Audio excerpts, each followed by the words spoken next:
Good evening. Welcome to the Scrutiny Panel, to all our guests in our virtual meeting room and to everyone watching online. I'm just going to go through some brief housekeeping things first. This meeting is being recorded and is being live streamed now. Please note the press may be in attendance. The rights of the press and public to record and film the meeting will apply. Please you all keep your microphones on mute throughout and audio feedback. You're still getting audio feedback. Please turn off any nearby devices. If someone forgets to switch off their microphone, we will mute them. All members and meeting participants should keep their cameras on. Please only unmute your microphones when you're required to make a presentation or ask or answer a question. If you'd like to speak, raise your hand to get my attention. You'll note there's a chat function which should only be used to alert me if you wish to speak, to raise points of order or to report technical problems. Officers can assist you. It must not be used for any other functions, i.e. conversations with other participants or to input personal or sensitive information. All the chat is recorded. If people have joined by audio, I don't think we've got any tonight, have we? Let's just check. No. Okay, so we can now go on to agenda item 1, which is apologies for absence. I've got apologies from Councillor Sophie Conway and from Mayor Philip Banville. We've got 4 councillors attending virtually, which are Councillor Adijare, Councillor Hayhurst, Councillor Patrick and Councillor Billington. Are there any other apologies? No, thank you. Item number 2, urgent items or order of business. I haven't been informed of any. Agenda item 3, declarations of interest. Do members wish to declare any declarations of interest? No. No. Okay, thank you very much. So we're now going to move on to the main item of the evening. And I'm very pleased to invite everybody who's attending to contribute to this item. This is our item which will be examining Hackney's progress towards our net zero carbon target. Net zero is a statutory target set by the Climate Change Act 2008 for at least a 100% reduction of UK greenhouse gas emissions by 2050 compared to 1990 levels. It replaced the UK's previous target to reduce emissions by 80% by 2050. It's vital to government and all levels of government in the UK that a well-managed transition is achieved and that lives can be improved. We want people to benefit from better physical and mental health, improved environments and, crucially, reduced exposure to climate risks. The Hackney Council declared a climate emergency in 2019 when we committed to net zero emissions across all our functions by 2040 and a 45% reduction on 2010 levels by 2030. The efforts to achieve this target will make a key strand of upcoming scrutiny work across the commissions and the Scrutiny Panel. Our guest tonight will provide information about the London Council's climate change programme, an overview of local authorities' work in London on climate action plans, information from Hackney Council about the Council's governance arrangements, cost implications and strategic leadership in relation to achieving net zero carbon targets, embedded in climate change work programmes across the organisation. I'd like to invite the following guests to this evening for discussion. Firstly, Kate Hand, the Head of Climate Change for London Councils. Secondly, from Borough of Hackney, I hope I pronounced that correctly, John Gregg and Martha Dillon. Thirdly, from the London Borough of Hackney, our speakers will be Councillor Mette Coburn, the Cabinet Member for Energy and Waste, Transport and Public Realm, Alan Richards, Strategic Director for Sustainability and Public Realm, and Sam Kirk, the Head of Sustainability and the Environment. I'd now like to ask the first speaker, Kate Hand, to unmute her microphone to present on London Council's climate change programme. Thank you very much, Councillor. Can I just check that you can hear me okay? Yep, great, thank you. So let me share some slides.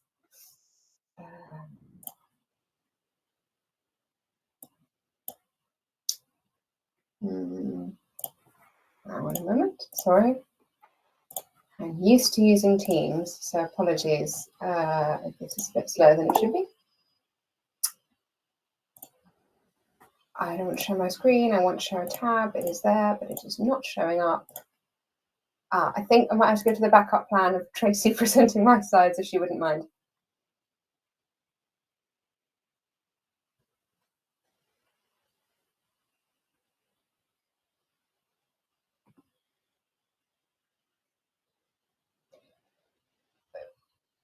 Thank you so much, Timothy. So while she's doing that, let me just introduce myself. I'm Head of Climate Change at London Councils. As I'm sure you know, London Councils represents the 52 boroughs and the City of London, and we work across party. And I should say that our lead member for Transport and Environment is Mayor Phil Glanville, so we had the pleasure to work with him quite closely. The work that I'm going to present is a review of the climate action plans that we published in April this year, of the 23 climate action plans that were then published. And I should say at the off that this is our assessment of those plans and how they align and work together. It hasn't been kind of signed off in a formal way by individual boroughs. It was designed to be a kind of a London Council's-led assessment. So what I'm going to look at when the slides come up is just a little bit of the kind of key findings and challenges, and some of the kind of recommendations that I hope can inform your work on net zero. And I've also included at the end on request a few boroughs who you might want to contact to talk about kind of best practice, though I am kind of contractually obliged to say, and it is absolutely true, that loads of boroughs have really good practice in this area, and I'm sure you're already, officers are already in touch with many of those. So if I could go to the next slide. So the key findings from our review were that every borough is producing a climate action plan, even if they haven't done yet. And that's really exciting, good news for us, and shows the strength of feeling and cross-party feeling across London, which is very important. They do vary, very considerably though, and vary is perhaps the key word I'm going to use this evening, I'm afraid.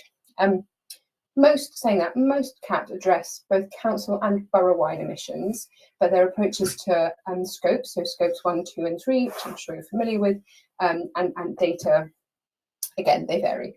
London Council's climate programmes, which, if you're not familiar with them, are 7 big collaborative programmes of work that we launched at the end of 2019. Each of those 7 has a lead borough or boroughs, and I'm delighted that Hackney are leading the second programme on low carbon development, so that's sort of planning and building control. But the plans, those programmes are not evenly reflected across the climate action plans. There is very limited information on financing. Now, of course, these are publicly available plans we're looking at. Boroughs may have their own work, but even in the survey of deputy treasurers, we didn't get a huge amount more. What we do know is that costs are significantly higher than available resources. If we can go on. So in terms of engagement and collaboration, lots of councils have done lots of interesting things around this.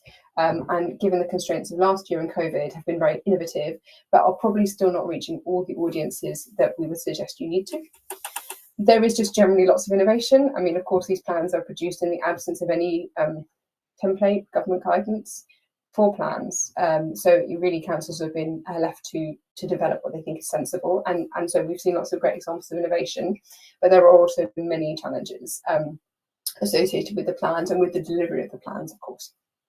So if we can go on, I think just digging into those findings a little bit. The first one is around cap status. So this is from April, so it's slightly out of date, but you can see basically published climate action plans, and that kind of, this is all very 70s, I'm afraid, they're kind of bright yellow. So most, or I think the majority of boroughs that have published a climate action plan, which is fantastic. Some are even coming up to their first review point, like Camden. There are a number of drafts that have been published. That's the kind of mid-brown. Many of those are still in draft because of delayed consultation processes. And then there are also caps in development. So yours falls under this heading, but also I note that, for example, Kingston and Hillingdon, I think, have published final climate action plans at this point, which is great to see. So if we move on, looking at governance and data, so you'll be aware that targets for reaching net zero vary across boroughs. Most councils, though, have a target for net zero by 2030, and it is net zero for almost every council. Many of them also have a different council and borough target. So they're saying, well, our council-owned operations, typically only about 2% of emissions in a borough will achieve this by somewhere between 2025 and 2040 typically, and our borough-wide emissions, which councils don't in many cases don't have direct control over, we will aim to get those to net zero by, say, somewhere between 2030 and 2050. I think that's less important than the degree of urgency behind the plans, actually, and we are seeing a great degree of urgency. Governance arrangements, definitions, and metrics vary. So governance arrangements obviously really critical for this, and I guess the substance of the session really this evening. How are they being reviewed? Who is in charge of them? Is it clear? Are departments kind of engaged in this work? Definitions, are you clear what you mean by net zero? Do people say net zero? They say carbon neutral, they say climate reduction, all sorts of things. Individual boroughs, of course, need to clearly define what they mean by that, and whether it is net zero, which in most cases it is, or whether you are aiming for zero carbon, which, for example, I think Wandsworth, off the top of my head, are aiming for essentially no offsets by 2050. Metrics also vary, so how are you measuring them? I think this is an evolving field of practice, but certainly being clear about that is important. In terms of scopes and definitions, most councils are looking at scope 1 and 2 emissions, which is great for their own estate. Many of them are looking at scope 3 for their own estate, which is challenging. Borough-wide emissions are also, it varies. You can either use government data or GLA data, basically. There are some limitations on that, but it is the approach to take. I would note that London Councils has an emissions accounting task and finish group, which is aiming to bring some clarity to this issue, which we are taking to London Council's Transport and Environment Committee next week. So we are aiming to confer some consensus on this issue about exactly what boroughs should be reporting on next week. Moving on, in terms of the climate programmes, so I've mentioned them, but just to list them here, these are the 7. And as I said, fantastic, the Hackney are leading on low carbon development. Obviously, avoiding more carbon being built into the built environment is a critically important piece of this, so that I think is very exciting. I will say that if you look at the climate action plans, most of them reflect these types of areas, which I think is not surprising. These are key areas of council function. There's a reason we chose them as areas of borough collaboration. But there are also other themes coming through, so air quality, but also the enabling actions, communications, governance, kind of how you do the review side of things, how you publish it, how you engage the community, all that kind of stuff, which is really important for delivering these plans. Isn't a sectoral issue necessarily, and of course councils have looked at that quite closely. But moving on, if we look at the kind of coverage, so how well the climate programmes are reflected in the climate action plans, sorry, there's a limited number of acronyms we can use here, so we use them a lot. You can see that most plans include a lot on low carbon transport. And again, this isn't surprising. It's a core council function. It's an area that people immediately go to. It's a big area of emissions, and it's right that it should be well represented. So about, I think 20% of all actions. So there are about 2,131 actions, if I remember rightly, across those 23 plans. 20% of those are transport. Now that's great, and it's great for the low carbon transport programme led by Kingston and Westminster. But by contrast, only 5% of actions are in green economy, represented by Hounslow. And that's a problem, because actually green economy skills, these are fundamental to driving a green recovery and to ensuring that residents benefit from climate action. It's not just the things being done to them, but it's part of a new economy. So those are some of the things that we want to look at going forward in enabling more boroughs to think about how they do that. And of course, that's partly about the teams that you involve in developing your climate action plan. So if you talk to the transport team, environment team, sustainability team, you'll get certain themes. If you talk to economic development and regeneration, if you talk to finance colleagues, you'll get others. So it's about a whole council approach. So moving on, yes. Apologies, this will be a little hard to read, but I'm happy to share the slides afterwards. So the other thing we did looking through the climate action plans is, as I said, we looked at every single action, all 2,000 plus actions, and we slimmed them down to a set of generic actions, because really councils were talking about similar things in different language. So those are the, for low carbon development, I've just picked this as an example for yourselves. You can see those actions on the left there, so there's about 10 of them. And what we can see, that the yellow bars on the right show the percentage of plans where those generic actions appear. So in 50% of the plans we looked at, they are looking at developing carbon offsetting schemes and funds for council action. Fantastic. But only 20% of plans are looking at carbon pricing, or like corporate buildings and getting them to net zero, which obviously is also important.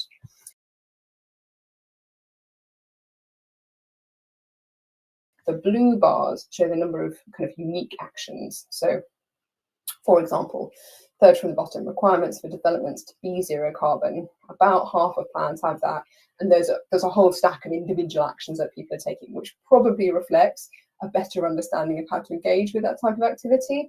Whereas, you know, some of the other actions only have a few actions, and probably they're more high level, probably perhaps areas that are less well understood. So we have a chart like this for every single one of the climate programs, which gives you a sense of where your colleagues in the boroughs are in terms of actions. But of course, this is kind of what's understood. It doesn't necessarily mean that it's everything that should be in a plan, but it's reflecting what is in the plans at the moment. So if we go on, I think, to finance, yes. So as I mentioned, we did a survey of deputy treasurers. We got a good level of response to that, and there were many caveats in that survey around figures, around early stages of costing. The boroughs are at an early stage of working through this. What we can say is that the cost will be in the tens of billions. Huge amounts of money need to be spent on this. Some areas are more expensive than others, and I'll come back to that. But cumulatively, it is a lot of money across, not forgetting, 33 individual authorities. In terms of funding sources that councils have identified to try and meet those costs, they lean heavily on traditional types of finance, so government grants, really. But even if you top that all up, and the money that we might get, costs are significantly higher than available resources. We are not going to be, I mean, even the best case scenario, we're not going to get all of the government grants for London. And even if we did, it wouldn't be enough to meet our net zero costs. So we are going to need to think about different approaches. In terms of the individual programmes, it won't surprise you to know that retrofit was considered the most expensive. There are significant capital costs associated with this, particularly for boroughs that have a lot of stock, but actually also for boroughs that perhaps don't, in terms of supporting residents, and it's still a cost to the borough, even if it's not a cost that's borne by the council as a social housing provider. But worth noting that retrofit is also better understood in some areas. I hazard a guess that the costs of retrofit are better understood in boroughs generally than the costs of adaptation, which are also sometimes capital intensive, but less well understood, if we're honest. So going on, I think I also wanted to say something else around financing, which is on the next slide, which I can't immediately remember. So I'll wait to go on. Tracy, I can't see the next slide. I don't know if colleagues can. Oh, lovely, thank you so much. No, that was everything on financing. So on collaboration and engagement, so we've seen a whole variety of community engagement approaches, citizens' assemblies, we've seen summits, we've seen people using existing environmental networks, and I know you have a number of in Hackney consultations of the more traditional type. So I think councils have done what seemed appropriate for their borough, if I'm honest, and some councils have a particular gen for particular approaches, and others have taken a more standard approach. What is the case is that was all quite significantly hampered by COVID last year. It was really difficult for councils, and obviously preparing our plan this year gives hopefully a little bit more latitude to Hackney to do the slightly more usual things, to meet people in person, and I know much of that work is underway. Audiences that were well engaged: businesses, council's own staff, schools, private landlords, voluntary community sector, and of course residents. Those are all very important. I might add that councillors as a specific audience didn't come up very strongly, and I would suggest that they are a very important audience for this, but perhaps that's just in the DNA of the thinking. Where there were fewer mentions, really radically fewer mentions, were really public health, further education, and other boroughs. So this was, for us, is a concern. Public health is a huge part of this, of course. So is further education, because of their role as leaders, but also their role as stakeholders. And in terms of the council's work, referencing other boroughs and that collaboration is really, really important. Going on. So challenges, and I'm nearly finished. So the diversity of CAPs is hampering collaboration and peer learning, is our finding. Now, it's not surprising that CAPs are different, because there is no guidance around it. And we weren't in a position as London councils 2 years ago to kind of do 6 months and work out a template and have everyone adopt that. So councils have quite naturally done what seems sensible to them. But nonetheless, because you're talking about different things in different ways, it's harder to collaborate using different language, and it's harder to learn from one another. It's difficult for officers to do that in some cases. So learning from other boroughs and trying to align with general approaches, I think, is really helpful. The climate programmes are not evenly reflected and therefore not evenly supported. And that's a challenge that we as councils need to be cognizant of and work with the lead boroughs on. We also need to reflect that our work doesn't reflect some of what's in CAPS, and we need to be here to support boroughs. As I said, stakeholder engagement is missing some key sectors, and that is something to consider. And I think the diversity of all this means that sometimes residents may be unclear on priorities for action, both in terms of the council, their individual council maybe, but also what they should be doing, because they're probably hearing a lot of messages. And of course, we want residents to feel empowered and clear on what they should be doing, as well as businesses and others. And finally, the challenge of securing long-term financial investment is very, very significant. When we asked councils what the biggest part of that was, actually they said it's certainty from central government. That is the biggest challenge. Being able to plan in the long term and understand what resources might come forward is a significant one, and obviously something we're working on the councils, and I know individual boroughs will be too. So going on, I think I just have some recommendations from the report, and then a few for yourselves. So firstly, we have a list of things that CAPS should include. It's in the full report, which I can reshare. It hasn't been published, but it's shared with boroughs. This sounds a little bit simplistic, but it just isn't the case in every plan. So you need to be clear about where your plan has come from, how you designed it, who you involved in that process, what its purpose is, who is the audience for this plan? Is it your residents? Is it businesses? Is it actually just the council? What data have you used? What is your governance and review process? And do you have focused and measurable actions? Again, not always the case. Are there policy gaps that you're trying to say, well, look, we will try and do this much, but we can only do so much more with additional policy, additional funding?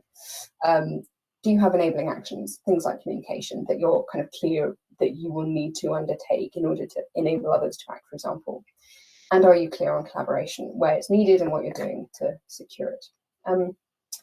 More generally, CAPS should encourage greater collaboration across boroughs. Obviously, London councils would say this, but we also genuinely believe that it will save you money. It will prevent us from recreating the wheel, which is happening a bit, or yes, quite a bit, and it will hopefully engender more innovation and better learning. CAPS should engage with and communicate with the full range of stakeholders. You're going to need everyone on board with this. So you can't afford to miss out public health, or you can't afford to miss out higher education. Now, Hackney may be already all across this, but this is our learning from the review. And finally, it's not just for boroughs. London councils, environment and finance directors, waste disposal authorities, and Re London all need to support CAPS. And we've obviously been working with those groupings, including with Ian and others, to make sure that they're clear on how they can support CAPS and the role they have to play. And then my final slide, apologies if I've overrun my slot a little bit, is recommendations for yourselves, if I may. So firstly, please do consider the findings of the review. It is designed to help boroughs. Please do engage with the lead boroughs for the other climate programmes to ensure that collaboration happens, and you're making the most use of what has been set up to enable collaboration. And finally, in terms of discussing best practices with other boroughs, so I've identified some boroughs here. There are many examples of good practice. I really, really do mean that, but I was asked for some specific names, so I've given you some names. So Merton are doing some great stuff. They have an annual action plan. It's got a RAG rating. It's really great. Wandsworth have looked at carbon impact scores for each of their actions, which I think really helps to say what should we be doing and what should we not be doing. Hammersmith and Fulham have assigned departments and service areas for delivery. Now, it sounds really simple in terms of project management. Actually, you don't see that in every plan. It may be in the back somewhere, but it's good, I think, to have it in the front. Sutton have engaged with PHE. I know because it's in their plan. So if you want to talk about public health engagement, they're a good place to start. Southwark are one of the boroughs, not the only one, that have actions for councils, the council itself, for the borough, and for others, residents, businesses, etc. So they're setting out really clearly their expectations for a wider group of stakeholders. Ealing have done something really interesting with co-benefits. So they've looked at co-benefits around health, around financial savings, around particular actions. So they're trying to widen the net and how they think about the kind of cost and benefit side of things. And finally, Lewisham have a fantastic and quite lengthy section on lobbying and advocacy in their plan, which bears scrutiny. So those are just some suggestions or recommendations to yourselves. And Chair, I hope that's been helpful. Thank you very much, Kate. That was extremely informative and what's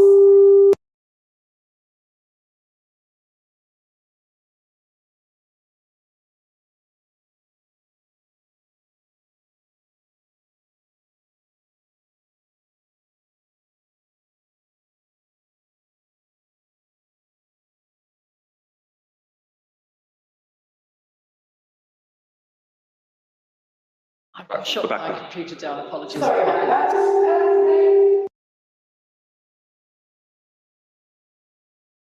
Extremely informative. I think it's going to generate a lot of questions and discussion.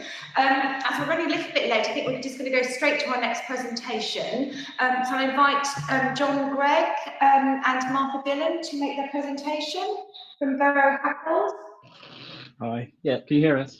Can you hear me? Thank you. And if you could just introduce yourselves and explain your role, thank you. Yeah, sure. So I'm John Gregg. I work at Bureau Happold in our sustainability team, and I've been leading the work looking at Hackney's borough-wide emissions pathways to net zero carbon. Martha, do you want to introduce yourself? Hi, I'm Martha Dillon and I work with John Gregg in sustainability at Bureau Happold, and I've been working on some of the research and modelling for this project. So I'm going to try and share my screen. That seems like it's working. Everybody see that okay? Great. So following on from Kate's presentation there, I think this is probably quite apt because we have started the process essentially of looking at Hackney's borough-wide emissions pathways. And this is sort of the first part of our work. Our work will continue. We've been looking at council's emissions over the sort of last year, 18 months. And this is the part of looking at how we're going to get to net zero carbon from a general overview process, how we're scoping net zero carbon, which I think Kate talked a lot about some of the challenges around that and the disparities between local authorities, and we'll sort of talk through our justifications for that scoping. And then as we go on, we'll be looking to develop action plans and working out, financing and a lot of those other challenges which we talked about. So in terms of this, I'll try and keep it relatively brief. I'll try and keep it slightly quicker than this for conscious of time. We've got general overview and an introduction.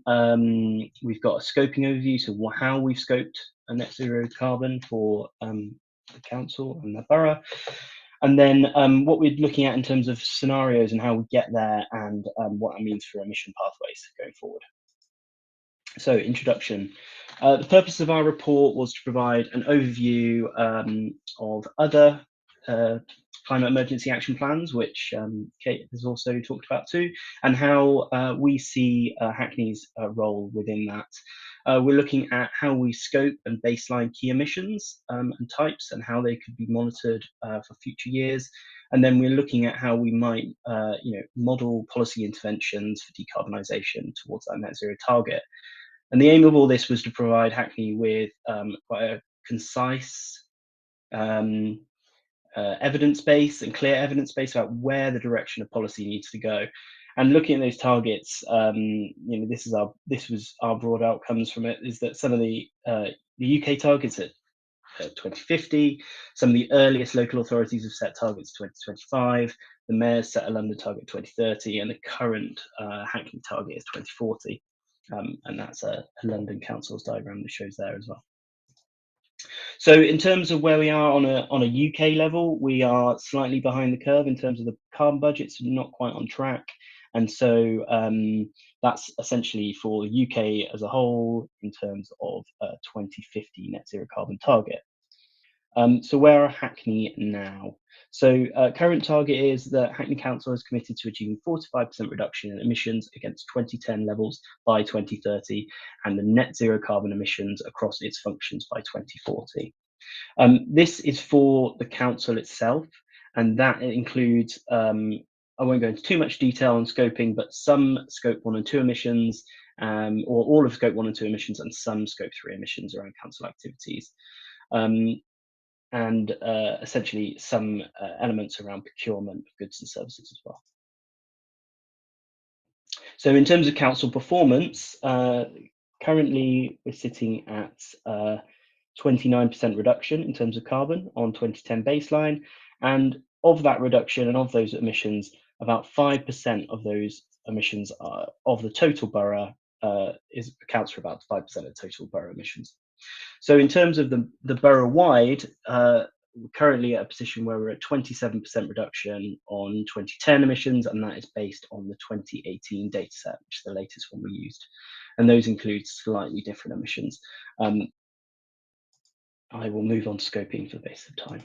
So in terms of scoping, what we did is we worked collectively with officers in the council to understand where we should pitch the scoping around emission types, and there was a series of workshops that were fed back into this process, and it's quite an iterative process.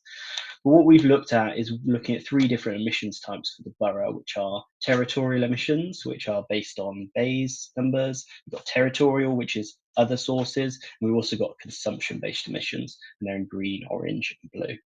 So at the moment, we are accounting for many of these emissions. I'll go into details, but it was a big review looking at how big these emissions are for Hackney, what control and influence there might be, and also how that aligns with other reporting mechanisms across other local authorities and UK government. So in terms of emissions and control, which I think is a big part of this, the borough-wide emissions are both territorial and consumption-based emissions account for obviously 100% of the emissions of the borough. Of that, the council, the borough-wide that we scoped in terms of our net zero target, works out at about 29% of those emissions. It seems low, but I will go into the detail on that shortly. Of the council's own emissions that are scoped in, there's about 5% of the total borough emissions at the moment. And there's an element of the unknown of this, what is scoped out from those current borough emissions, because the data just isn't available around that. And so in terms of that, there is a scope gap just generally across many of the action plans, and this is something we're looking to try and address through this plan.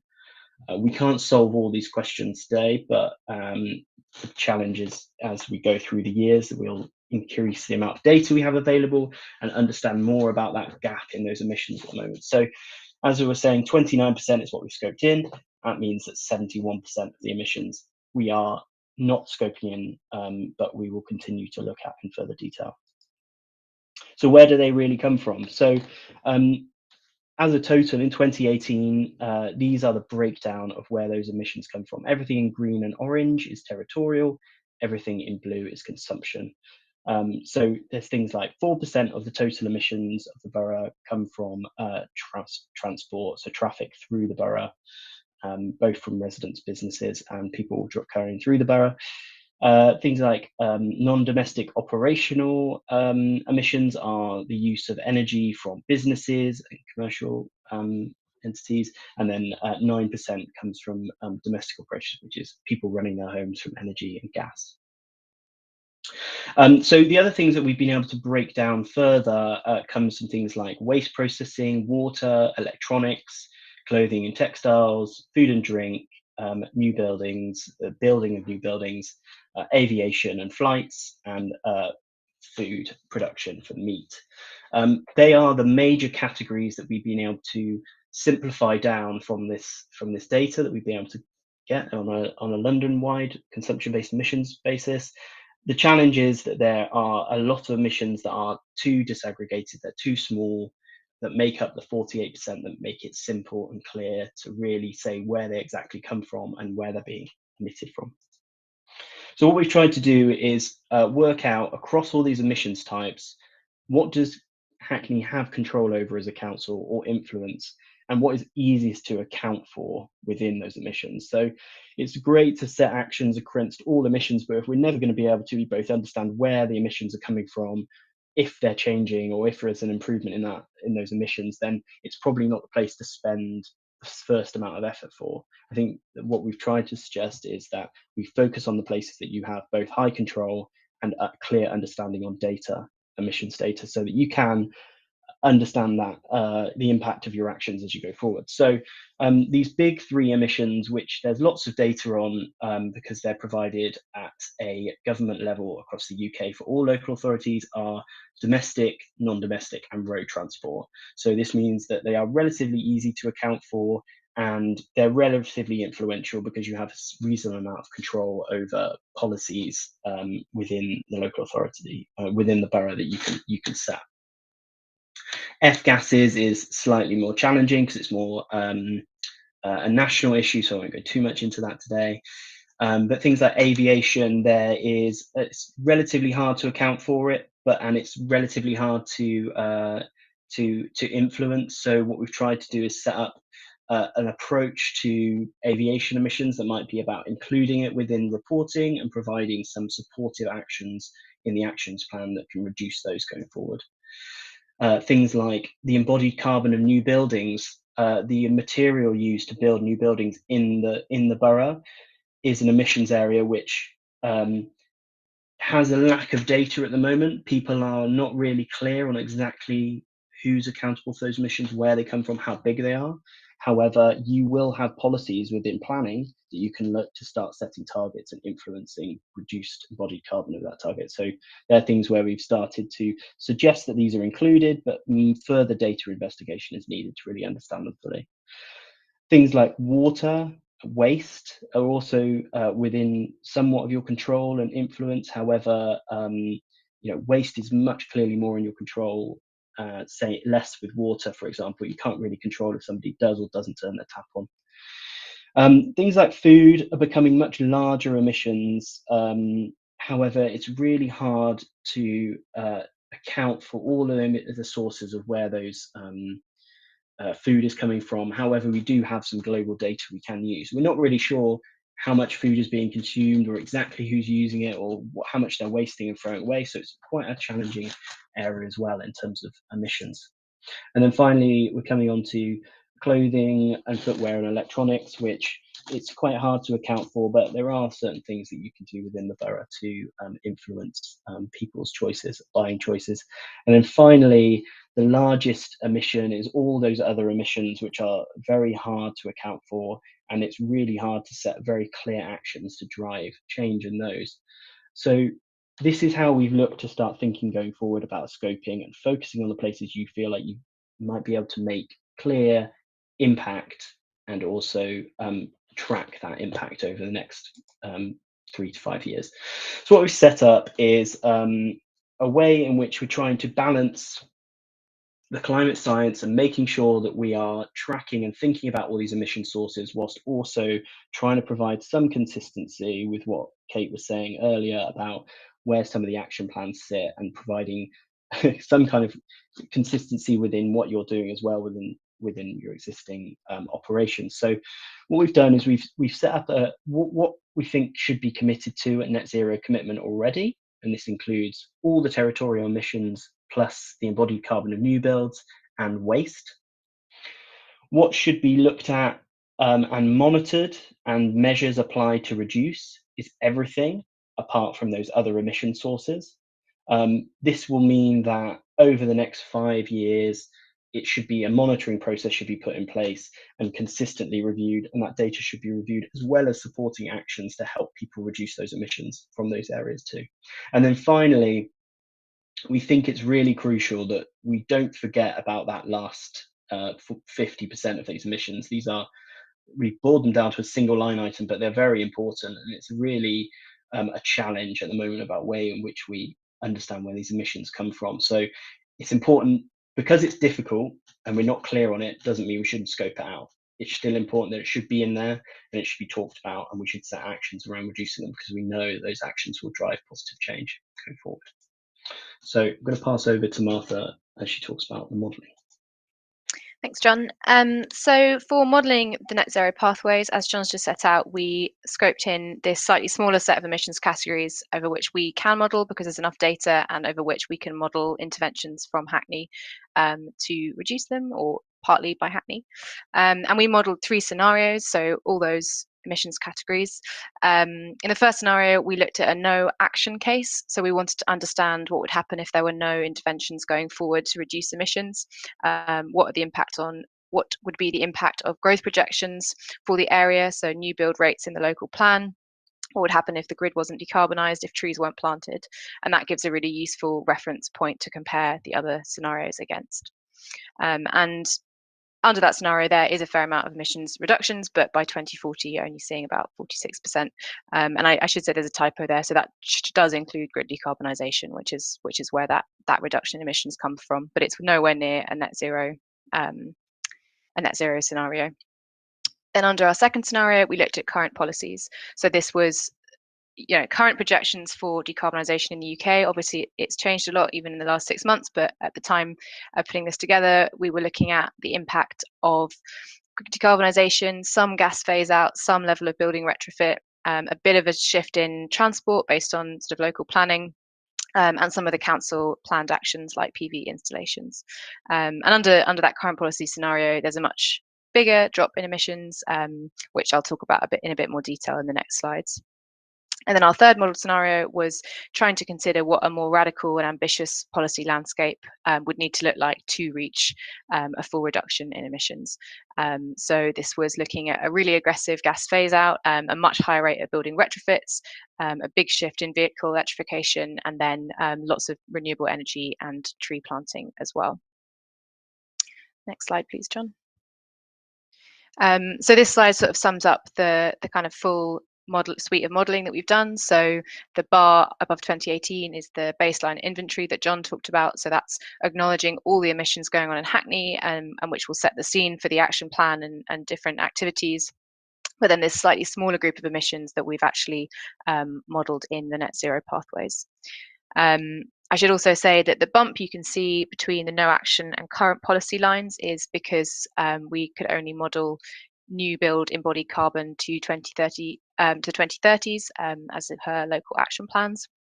But regardless, you can still see this really clear trend of each of the three scenarios saturating around the 2030s, and only the radical stretch scenario really reaching a considerable reduction in emissions by around the 2040 net zero target. Next slide, please. So just to dig into that in a little bit more detail, so this shows those three pathways, but just ignoring the kind of baseline inventory to get a better sense of them.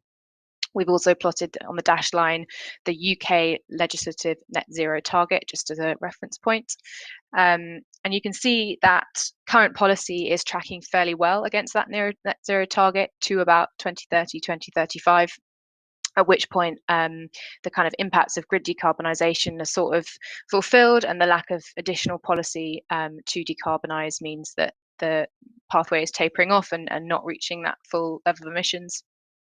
And then the kind of other ends of the spectrum, the no action scenario is really seeing stagnation very rapidly and not reaching net zero carbon anywhere by any timescale. While that radical scenario is showing a really steady decrease in emissions till around the 2040 mark, at which point there are some residual emissions. Next slide, please. If you could just click through to add the annotations, please, John. So this is that same image, and we just wanted to compare to think about some ideas around offsetting. So LEDNet members have previously talked about 20% being an approximately acceptable level of offsetting. That's obviously not a nationally accepted target. It's just a reference to kind of demonstrate some kind of industry discussions. And again, you can see that the no action and current policy scenarios are both far above even a 20% offsetting limit. But the radical stretch scenario, the net zero scenario, is reaching that kind of 20% level where it might be worth thinking about handling residual emissions differently around 2040, just before 2040. And I'll hand back to John to talk about next steps. Thanks. So yeah, this step one, as I sort of spoke at the start, was about us thinking about these pathways and where we need to get and where is the policy gap within current policy versus how far we really need to get to drive this change. And so the next step for us is about setting and developing that action plan, which Kate talked about for a lot of the other local authorities out there.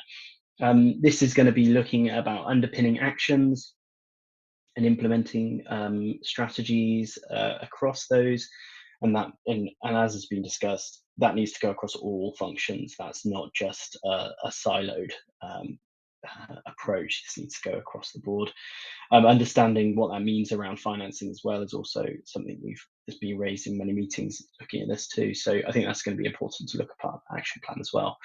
And then finally, the step is about setting up a monitoring framework. It's really important that we continue to monitor this. What we've tried to do is set out clearly where the data is coming from and try and talk about all these emissions in total. So when this is reviewed over the next 5, 10, 15, 20 years, it can be tracked back to this baselining that we're doing now, and we can really talk about total emissions for the borough. So that is our presentation. Thank you very much.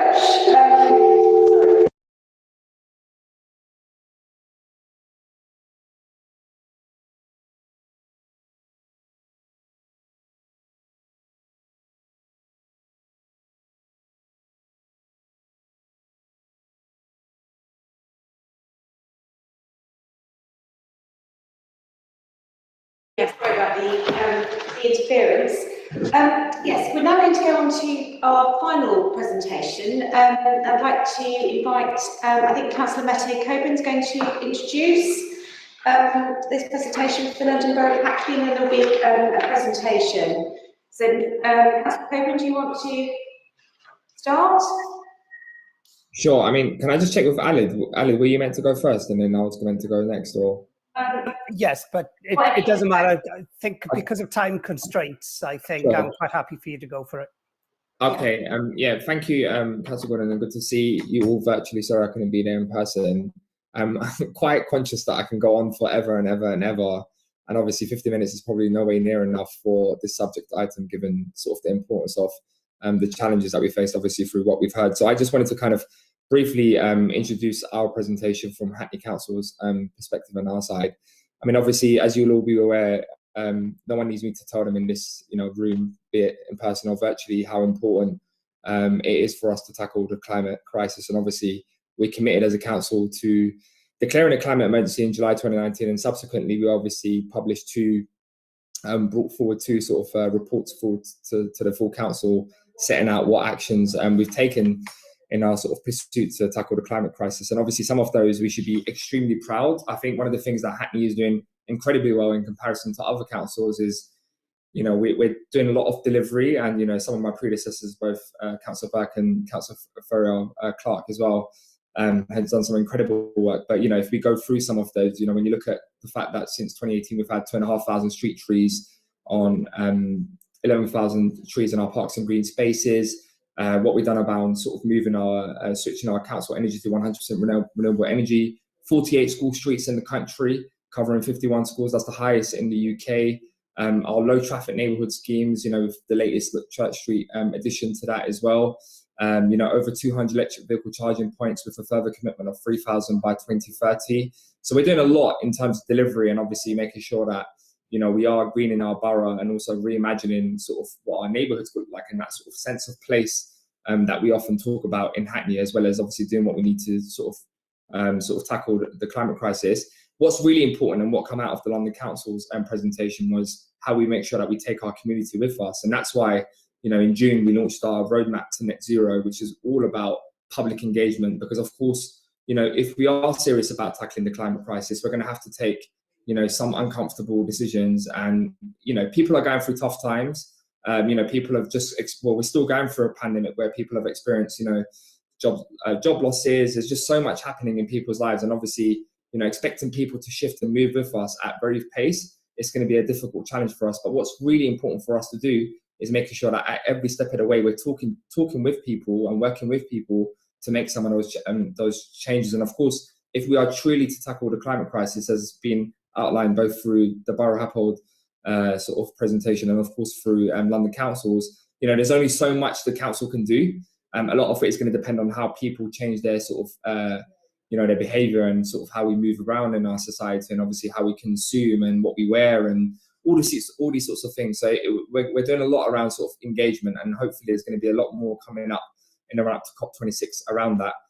Chair, I can go on and on and on. I'm quite conscious of time, and I want to make sure that you know, members have the opportunity to ask lots of questions. The team, both Sam Kirk, who's our Head of Sustainability and Environment, and Matthew Carrington, who is our project manager, particularly for this specific call, this programme, will sort of talk to you more a bit about the detail. Obviously, what you've heard from Borough Happold is incredibly useful for us to understand what the state of play is. Time will move very quickly, and that's why this piece of work is incredibly important. Hopefully, as we move into COP26 and beyond, particularly heading to the climate summit in the early new year, which is our version of the Citizens Assembly, which we've often spoken about, we could be in a position where we can sort of refresh and look forward and, you know, set a new sort of bold plan moving forward, particularly with a new climate action plan. But I'll leave it at that, Chair. And I don't know if I should come to Alid next, or Alid, if you're just happy for me to go to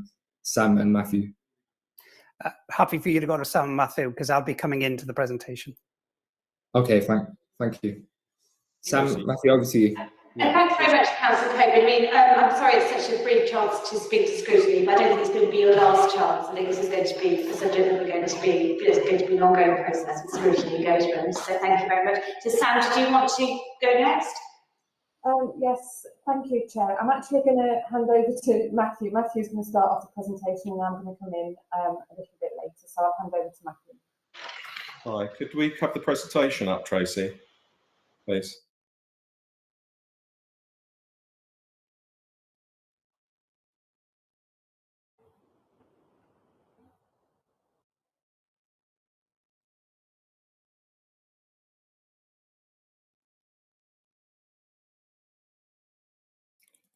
Yeah, okay, 1 second. Apologies, I'm just flipping around. Right, thank you. So just to say, the presentation will cover sort of 5 main areas. A bit on background and context, although we've obviously heard from Borough Happold and London councils and the work we're doing there, and the extent of our role in addressing the climate emergencies and key stages we're working through. Then it will come on to sort of developing a set of coherent implementation plans that build on existing delivery. And then it will move to steps to prepare the organisation better for the challenge, both in terms of governance and resources and expertise. And then it will follow with identifying some key programme tasks and some key organisations tasks, and then we'll hand over to finance colleagues. Can we have the next slide, please? I'm assuming it's up. As I say, I mean, the council's got significant work to do in relation to the climate emergency. I think none of us underestimate what is required. And obviously the pandemic has created an opportunity, despite significant negative impacts on our communities.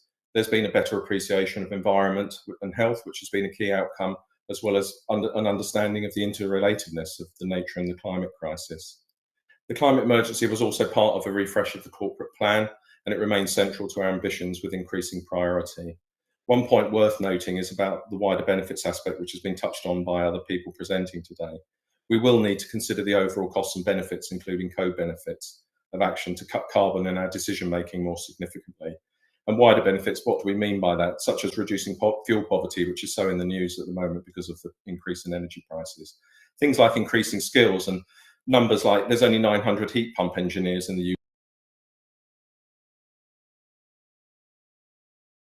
UK, and there's 130,000 central heating engineers. It gives you an idea of the distance that we need to travel to be able to skill up this country to be able to take on this national emergency. We also have improvements in health and well-being as wider benefits, and things like reducing congestion make a better place for businesses. I think it's also clear that this is a cross-cutting theme, and sustainability is an organisation-wide agenda, and it will need a diverse range of contributors and leadership. The whole organisation has a role to play, and social justice must be at the heart of the decision-making. And we must therefore also maximise, and I say purposeful collaboration to achieve this both internally and externally. And then a more negative note at the end about timeframes. We need to deliver carbon reduction at pace within a narrowing window. We're running out of time to stay within our envelope to avoid catastrophic climate change. There is urgency. Next slide, please. Alid? Yeah, clearly, climate change is everybody's responsibility in the council. It is not the remit of one directorate or division. This is a corporate project in order to deliver a greener Hackney. Now, Kate mentioned the 7 work streams which London councils have been undertaking. And the task for us at the moment is getting all the services involved in order to feed into that and have separate work streams. But there has been some changes in the organizational structure over the last 24 months to better prepare us for a more systematic response required for the climate crisis. I think the pandemic still put a slightly bit of hold on it, even though we were still, as Councillor Coban said, delivering a number of very, very radical transport schemes. But the Public Realm Division, which I head, does hold, is part of the Neighbourhoods and Housing Directorate, does hold the key because, as you saw from Borough Happold, we as a council only control about 5-6%, have a direct control over the borough's emissions. So the Public Realm Division, who does include transport, waste planning, land use planning, air quality, parks and open spaces, clearly has a key to role to deliver the mitigation requirement. So there's been a restructure as part of the previous chief executives, a senior management restructure last year. I was a greater focus on sustainability through the Neighbourhoods and Housing Directorate, and the strategic director role was created, which is myself, and a new head of service of sustainability and environment, which is Sam Kirk. And we've also, the energy management services have been restructured to create a head of service post created to oversee our net zero energy strategy. But corporate, that's where this needs to be coordinated. And we have an environmental sustainability board, which will go further in the presentation we'll explain, which is chaired by Ian Williams. And we have a policy and strategic delivery team dedicated to bringing all the various strands together. And Matthew Carrington, who's speaking, is key to delivering that work stream. I'm going to hand you over back to Matthew now. Yeah, can we have the next slide, please? Thank you. So, as Borough Happold noted, we're directly responsible for about 5% of our local area emissions, but that does exclude our own social housing of 32,000 homes. However, we do have many levers that can be used to sort of deliver wider local action to reduce emissions and prepare local areas for a changing climate, and those are particularly through leadership and placemaking. Only about a further 25% in total we have a strong influence over. Much of the remainder is associated with consumption emissions, where our leverage may be more variable. Waste, probably much higher, but probably less in some cases, such as taking personal flights. And hence, the balance between our own emissions and influencing the reduction of barrow-wide emissions is a key consideration in the climate action plan being developed. Next slide. So how do we do this? This slide illustrates our leverage and influence across our services, and I hope it sort of conveys the picture of how many of us are embedded in this ambition. I've sort of identified by category some of the services that have roles at all the levels of influence, but it's not exhaustive, so it doesn't cover everybody. So in terms of direct control, there's the obvious ones, like our housing, like corporate property, like our fleet, like energy purchase. And then moving on to the next umbrella, there's procurement and commissioning. Now, generally all services have some role in this, but there's key responsibilities in finance in terms of supporting the organisation to do that properly. Then we move on to place shaping, which picks up some of the things that Al had said. We have planning, area regeneration, our own new homes programme, transport, parks and open spaces, enforcement, street scene, markets and parking. And then if we move on to showcasing the work that's been happening in public realm, our urban tree canopy work, our sustainable urban drainage work, our fleet services where we use HVO fuels, which has been quite interesting based on the fuel crisis. I understand that we've been fairly resilient to that problem. Also our new homes, which we've been developing to low carbon standards for quite some time, but obviously we want to do more.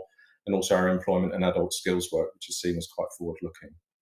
If we move on to sort of partnerships form part of the whole organisation, but particularly the team I'm working in policy and strategic delivery, where we run the voluntary and community sector grants, the community partnerships network, working with others, their extensive health networks, the housing strategy, which works with the RSLs, and also business engagement networks with our small and medium enterprises. And then if we move on to sort of involving, communicating and engaging, we have our youth services, education and schools, wider outreach services, communications and consultation engagement teams. So there's a wide range of us, which is good for us to support this work going forward. Can we move on to the next slide, please? So this following slide is a sort of process map identifying the key stages for addressing our climate emergency declaration.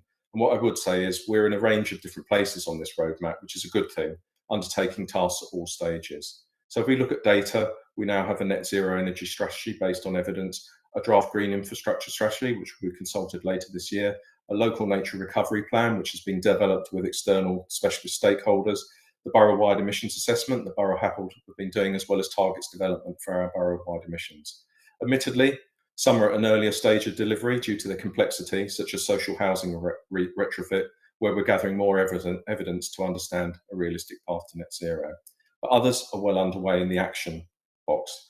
Actions such as low traffic neighbourhoods, actions such as active transport, changes in residual waste collection, urban tree planting, photovoltaics on some of our buildings, renewable energy purchase, which we undertook nearly 2 years ago, and electric vehicle charging commissioning to be able to provide the infrastructure for people to move to electric vehicles. We also recognise as part of this overall spectrum that we do need to engage stakeholders through the whole process, and working with others will be key. The council can't do everything alone. And so examples, we've increased participation generally, but particularly with other local authorities and London councils, so it's pleasing to see Kate here, and are collaborating better with our communities through more co-design based processes. So I'll now hand over to Sam Kirkle to some of the following slides. Thanks very much. Thank you, Matthew. I'm going to talk through our climate action plan, some of the internal governance, and then some of the shorter term tasks before handing back over to Matthew. Since the declaration of our climate emergency, the startup phase has seen lots of activity with a real focus on delivery, as we've heard from Councillor Caban, and Matthew has just gone through a few more there. But we do need to be more systematic in our approach, and this will be achieved through the development of the climate action plans. It should also be noted that we're not going to stop the practical delivery of our work whilst we're developing our plans.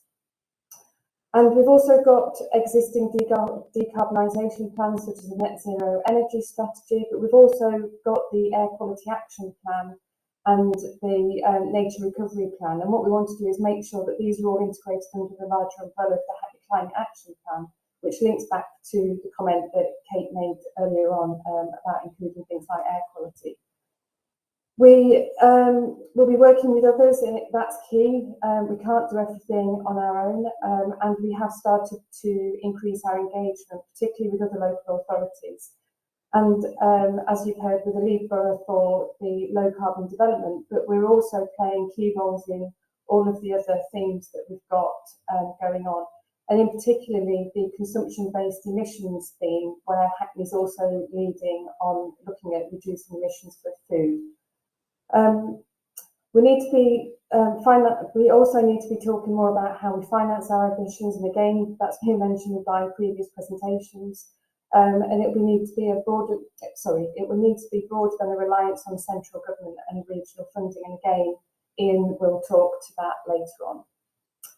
Okay, next slide, please, Tracy. This is just to show the different themes that we're developing for our climate action plan.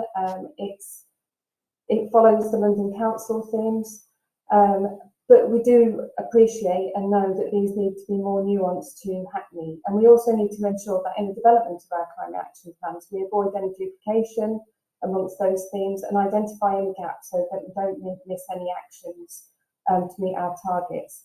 Each of the leads here feed into the Strategic Officer Climate Group to mitigate against this from happening. Many of the themes will have links to enabling a more inclusive economy, and we also need to make sure that all of them support a just transition. And I'd like to, picking up on some of Kate's points earlier, I'd like to say that we have actually taken on board some of those areas of best practice. So although we're not looking at having actions that are set annually, we are looking at a shorter time frame, because we want our action plan to be a living document. There's going to be new technologies, new data that come out, and so the chances are that we're going to have to adapt our action plan. So although not annual, we are looking at a shorter time frame rather than looking at 2030 or 2040 actions. We've also asked that each of the theme leads look at any lobbying actions that we may need to address, and also we are assigning actions to relevant departments to make sure that there is that accountability and responsibility for the action plans. Next slide, please, Tracy. We've put together a roadmap to getting our climate action plan adopted. This sets out how, like, what we're going to be doing. So the draft climate action, the individual 7 themes of the climate action plans will be developed from September to December this year. We have got community engagement running throughout of this. So we've got our Green Recovery event in October. Matthew will talk a little bit more about that. From January onwards, we'll be doing some internal reporting on this, and Councillor Caban mentioned the Climate Summit, which we're looking to hold towards the back end of January next year. Once we need to get input into these, and we want to get that community engagement and input into these. But once we've got that, we need to consolidate all of the 7 action plans into one action plan, which again, that can go through our internal reporting mechanisms, with a view to taking it to Cabinet in June 2022 to go out to consultation over the summer with any reviews and updates made, and bringing that back to be adopted next autumn. And throughout all of this, and we heard from the chair about this isn't the start and end of the process with scrutiny. There are a number of scrutiny meetings that we'll be able to bring back our progress. You'll see the bar along the bottom is the community engagement, and we know that we need to develop a strategy around that to make sure that we do engage our community, and again take on board all of those key stakeholders, as Kate mentioned in her presentation. Next slide, please, Tracy. So in terms of the internal governance, to better facilitate progress on tackling the climate emergency and developing our climate action plans, we have actually refreshed our governance to be more fit for purpose. It builds on earlier groupings of officers, but it does bring together more systematically and broadens the participation and collaboration across the whole council, which is helping with the bedding in of this work across the organisation. There's 3 distinct tiers that sit below the senior leadership group and the Hackney management team, with also connections to Cabinet. And Alid mentioned the Environmental Sustainability Board, which has got a refreshed membership with senior officers and Cabinet members, with a clear 12-month work plan, and that's chaired by Ian Williams, and it meets every 2 months. We've then got the Strategic Officer Climate group, and this is the key delivery of the board's work plan. And it also oversees the Climate Action Plan Working Group. So it sits in the middle of this, and that group is chaired by myself and Matthew Carrington.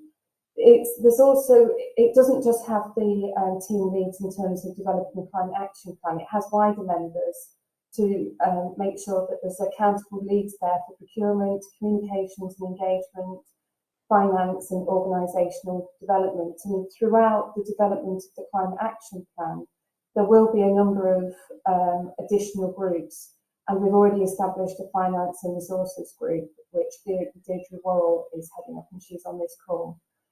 Then there's the Climate Action Plan Working Groups. They're the 7 groups that I've gone through. They will have a wide range of members to facilitate better discussions that build ownership, and they'll also each include a finance representative, because as we've heard, finance is a key element in funding our action plan. Next slide, please, Tracy. So the key tasks in the short term, I've run through the climate action plans. The other key work stream that we're undertaking at the moment is developing a pilot carbon literacy programme. We need to raise awareness around the carbon costs and climate impacts. And this will have the objective to motivate people to reduce emissions and ultimately create a carbon literate workforce, ensuring changes and adaptations can be embedded into all of Hackney's services. We're currently developing the materials for that. We will run 5 pilot sessions in December. We will review those to see if there's any adaptations that need to be made to that. And in terms of rolling it out across the rest of the council, that will take place from January, and we're going to be using a trainer-trainer model to roll that out across the council. There is a communications and engagement group, and again we've heard how important that is. That's currently being established to further develop the roadmap and rebuilding of Green Hackney, and ensure that we work together with our communities to further develop and deliver on our climate action plan. And again, another key element that we've been speaking throughout tonight is developing a robust monitoring and review framework to demonstrate our progress against our measurable targets. There's currently no national framework developed by government, and to try and establish a consistent method for monitoring and reviewing our actions, as Kate mentioned there, London Council has established a carbon emission accounting task and finish group, and Hackney's been a part of that over the summer. I'm now going to hand back to Matthew. Yeah, next slide. Hopefully the slide's up. This is just some other sort of key organisation tasks that we need to be doing or we're looking at the moment.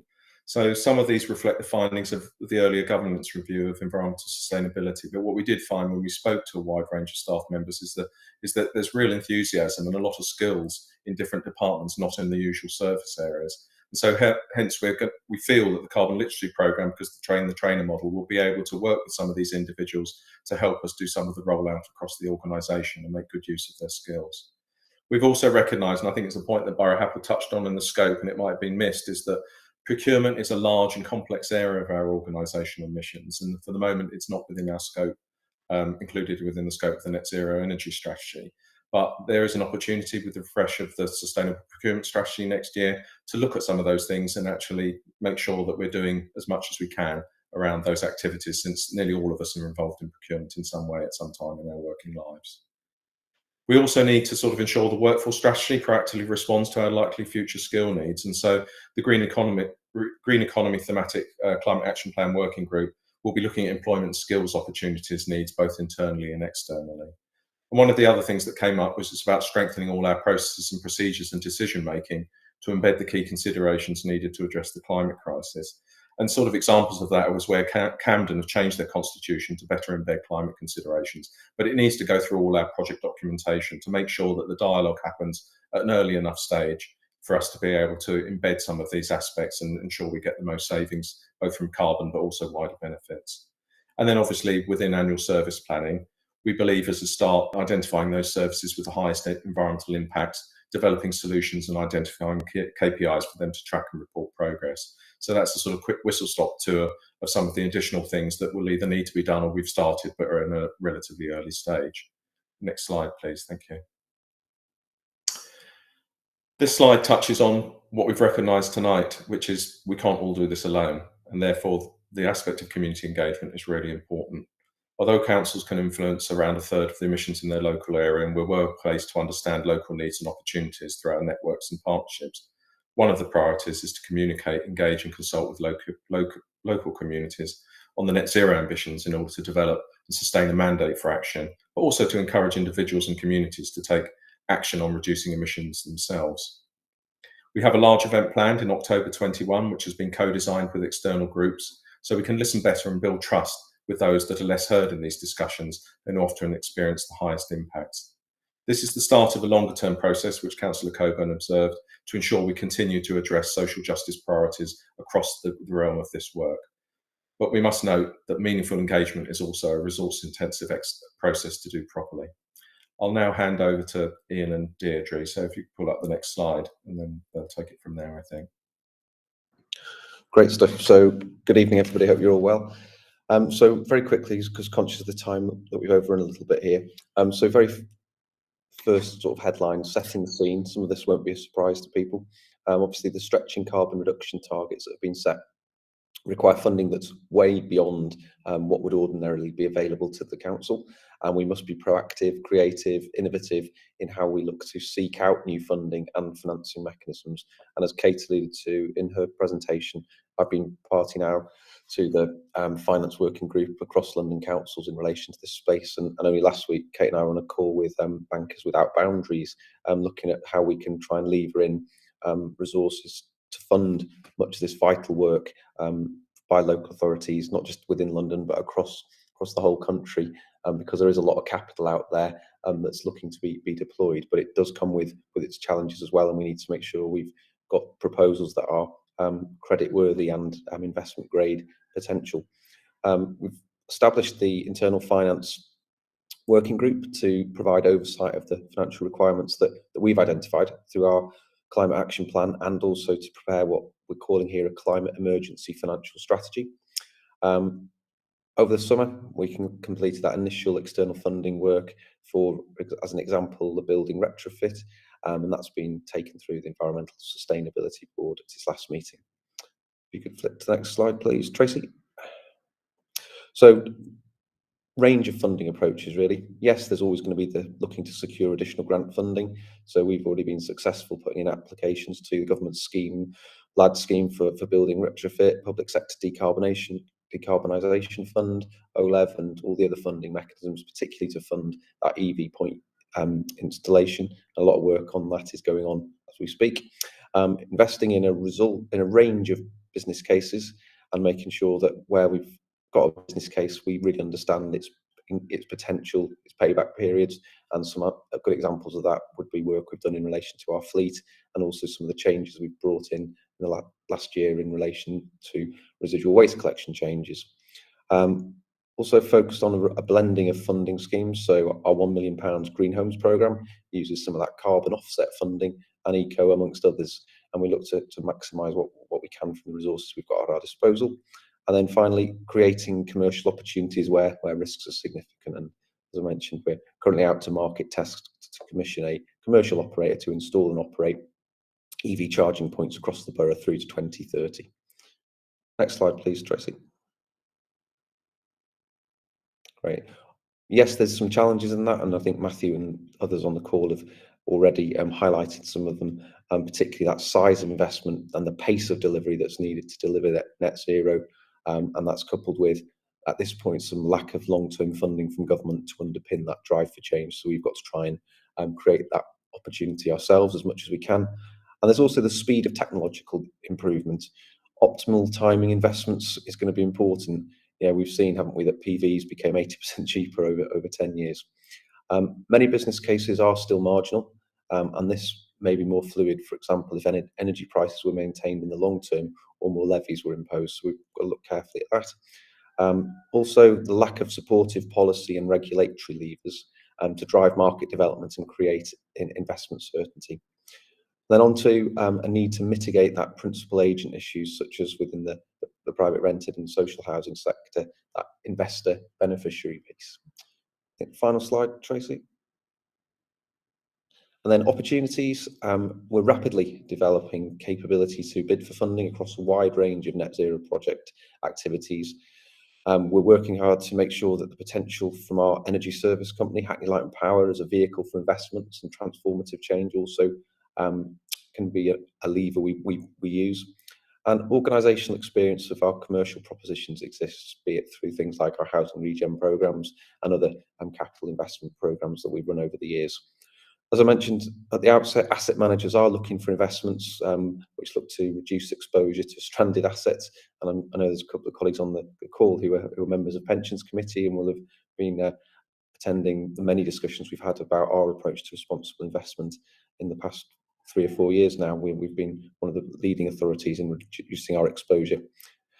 Working very closely with neighbouring authorities and regionally to again maximise efficiencies, but also to learn, to recognise that we can learn from others, and it's all about sharing best practice.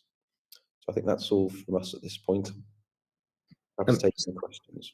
Yeah, Ian, sorry, Chair, can I just quickly say one last thing? I think, I know we're short for time, by the way, but I'm not going to talk for too long, but just to say, as you would have seen from the presentation as well, that, what you will see from what we're trying to do is it's almost like create that standard across the council.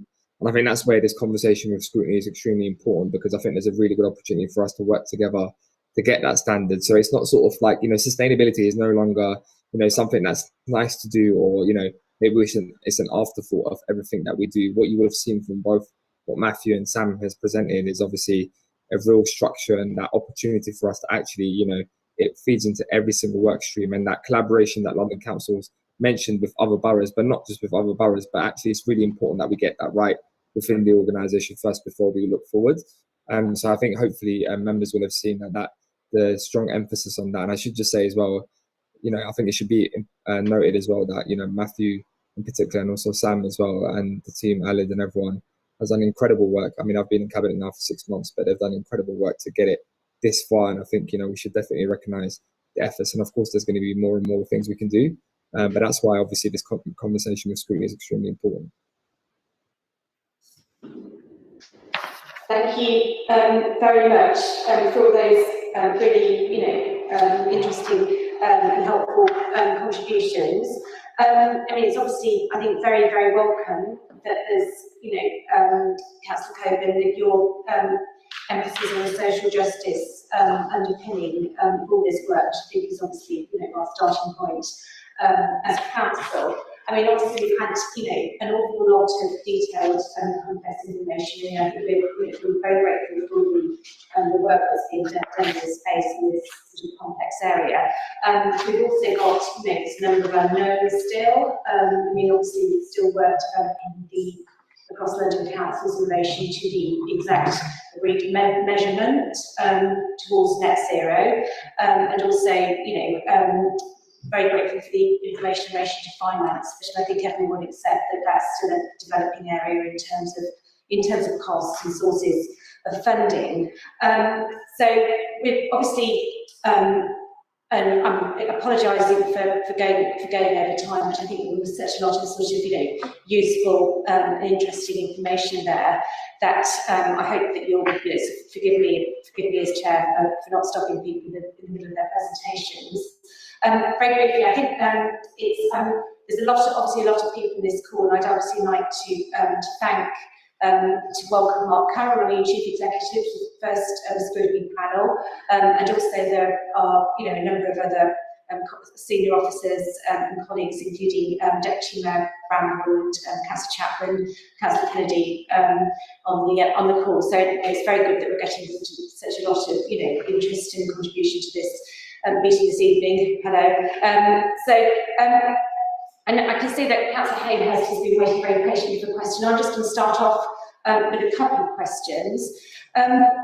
This is really aimed at Councillor Coburn and the sustainability leads. Have there been any lessons learned in terms of public engagement so far, in terms of our journey towards net zero? And also, how are we going to sort of start leading the public conversation, both with the public and across the council, really, about how we can work towards net zero and how we're going to increase people's understanding? I think we've covered some of that, but I'd be really quite interested to hear about lessons learned. And also, how are we going to, if we went to speak to different parts of the council and different sort of officers, working on sort of day-to-day basis in different parts of the services, how much information would you feel that they have in relation towards our journey and priority given towards net zero, and how is that going to change? Then I'll bring in Councillor Hayhurst, and then we can take another round. Thanks, Chair. One question for Kate, if I can, and then one for Councillor Coburn.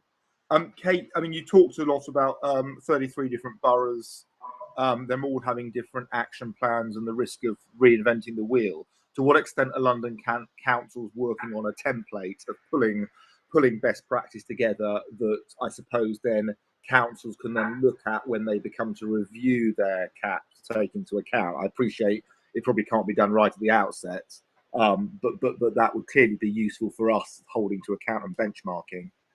And then I suppose to Councillor Coburn, I mean, governance, I suppose I'm still not persuaded we've got enough governance clout behind this.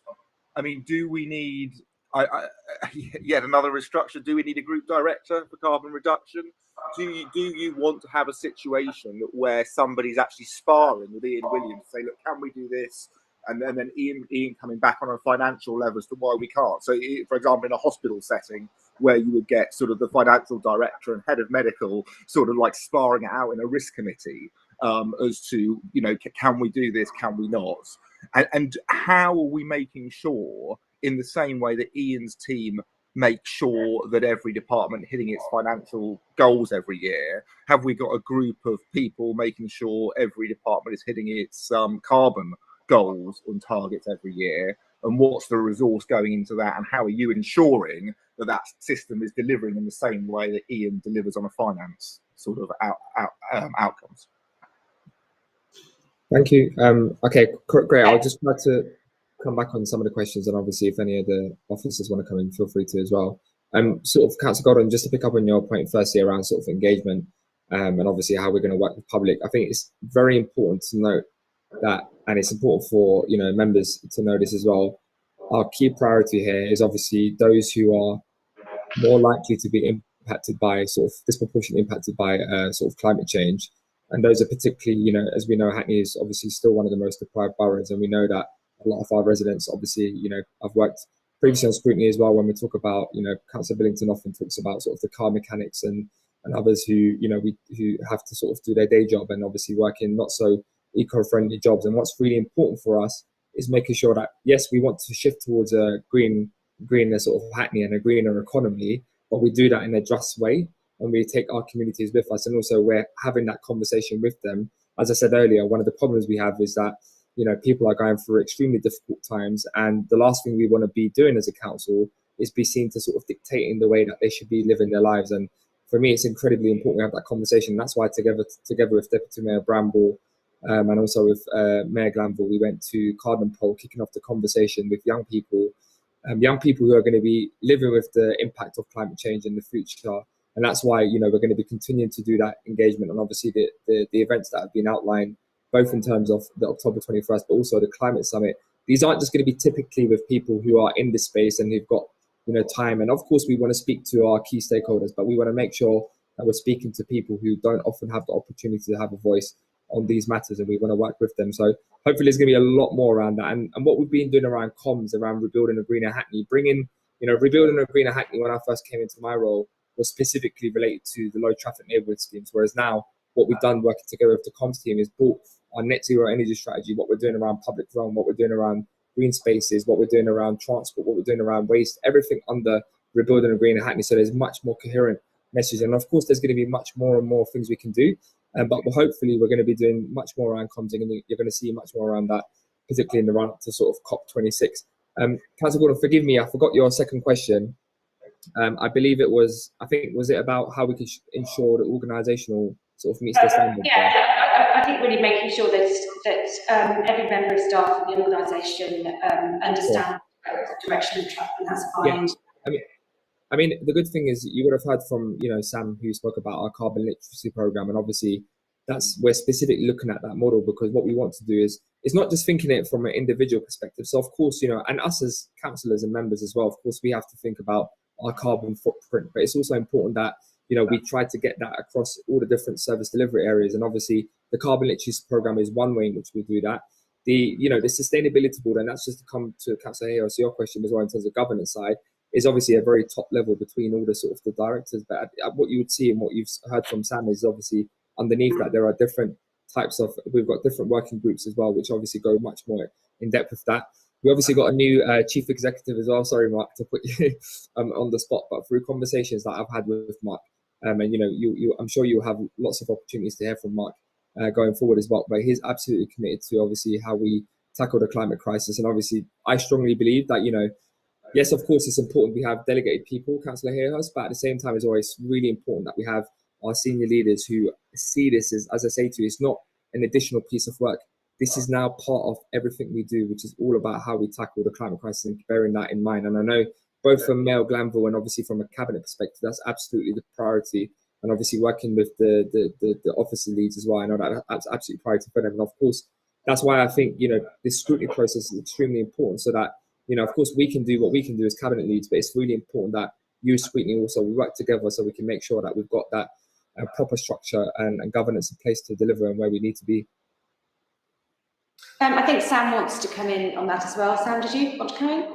Yeah, thank you. I just wanted to add to, yes, we've got the carbon literacy programme. That will be a pilot programme that will run, and as I say, from January we'll be running that out as trainer. But sitting alongside that and in the development of that carbon literacy programme, it's going to be very Hackney specific. So the examples that we're giving will be Hackney specific and relate to people in their jobs. But sitting alongside that, we're also going to be working with our internal communications team, so that, because it's obviously going to take us a while to get around the whole organisation, but we'll be putting together an internal communications plan so that this becomes embedded and people start hearing about this more and more. So yes, they're going to be a part of the process as well. Thank you. I'd now like to bring in Kate because of Councillor Hayhurst's question in relation to cooperation and templates, I think, for carbon action plans. Yes, indeed. So what we've done in the full report is to set out in a sort of longish list. This is exactly what you need to include in every, what we recommend you include in every plan. Let me stress that that report has been produced by London councils and I think is widely agreed by boroughs. It has not gone to TEC as a formal decision. So that's just part of our process, but it doesn't mean it's not accepted by boroughs, but it's not been agreed at TEC. So we're very happy to reshare that with councillors and hopefully that's useful.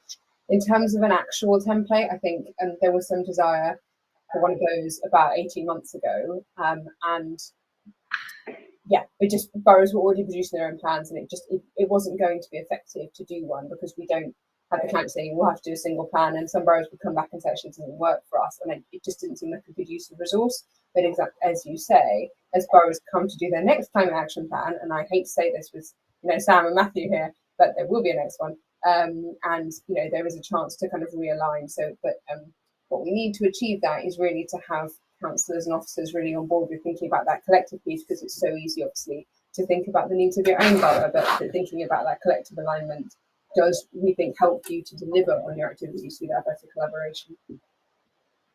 Thanks very much. I've now got, I think, Councillor Snell and Councillor Potter want to make. Councillor Snell, do you want to go first? Thank you.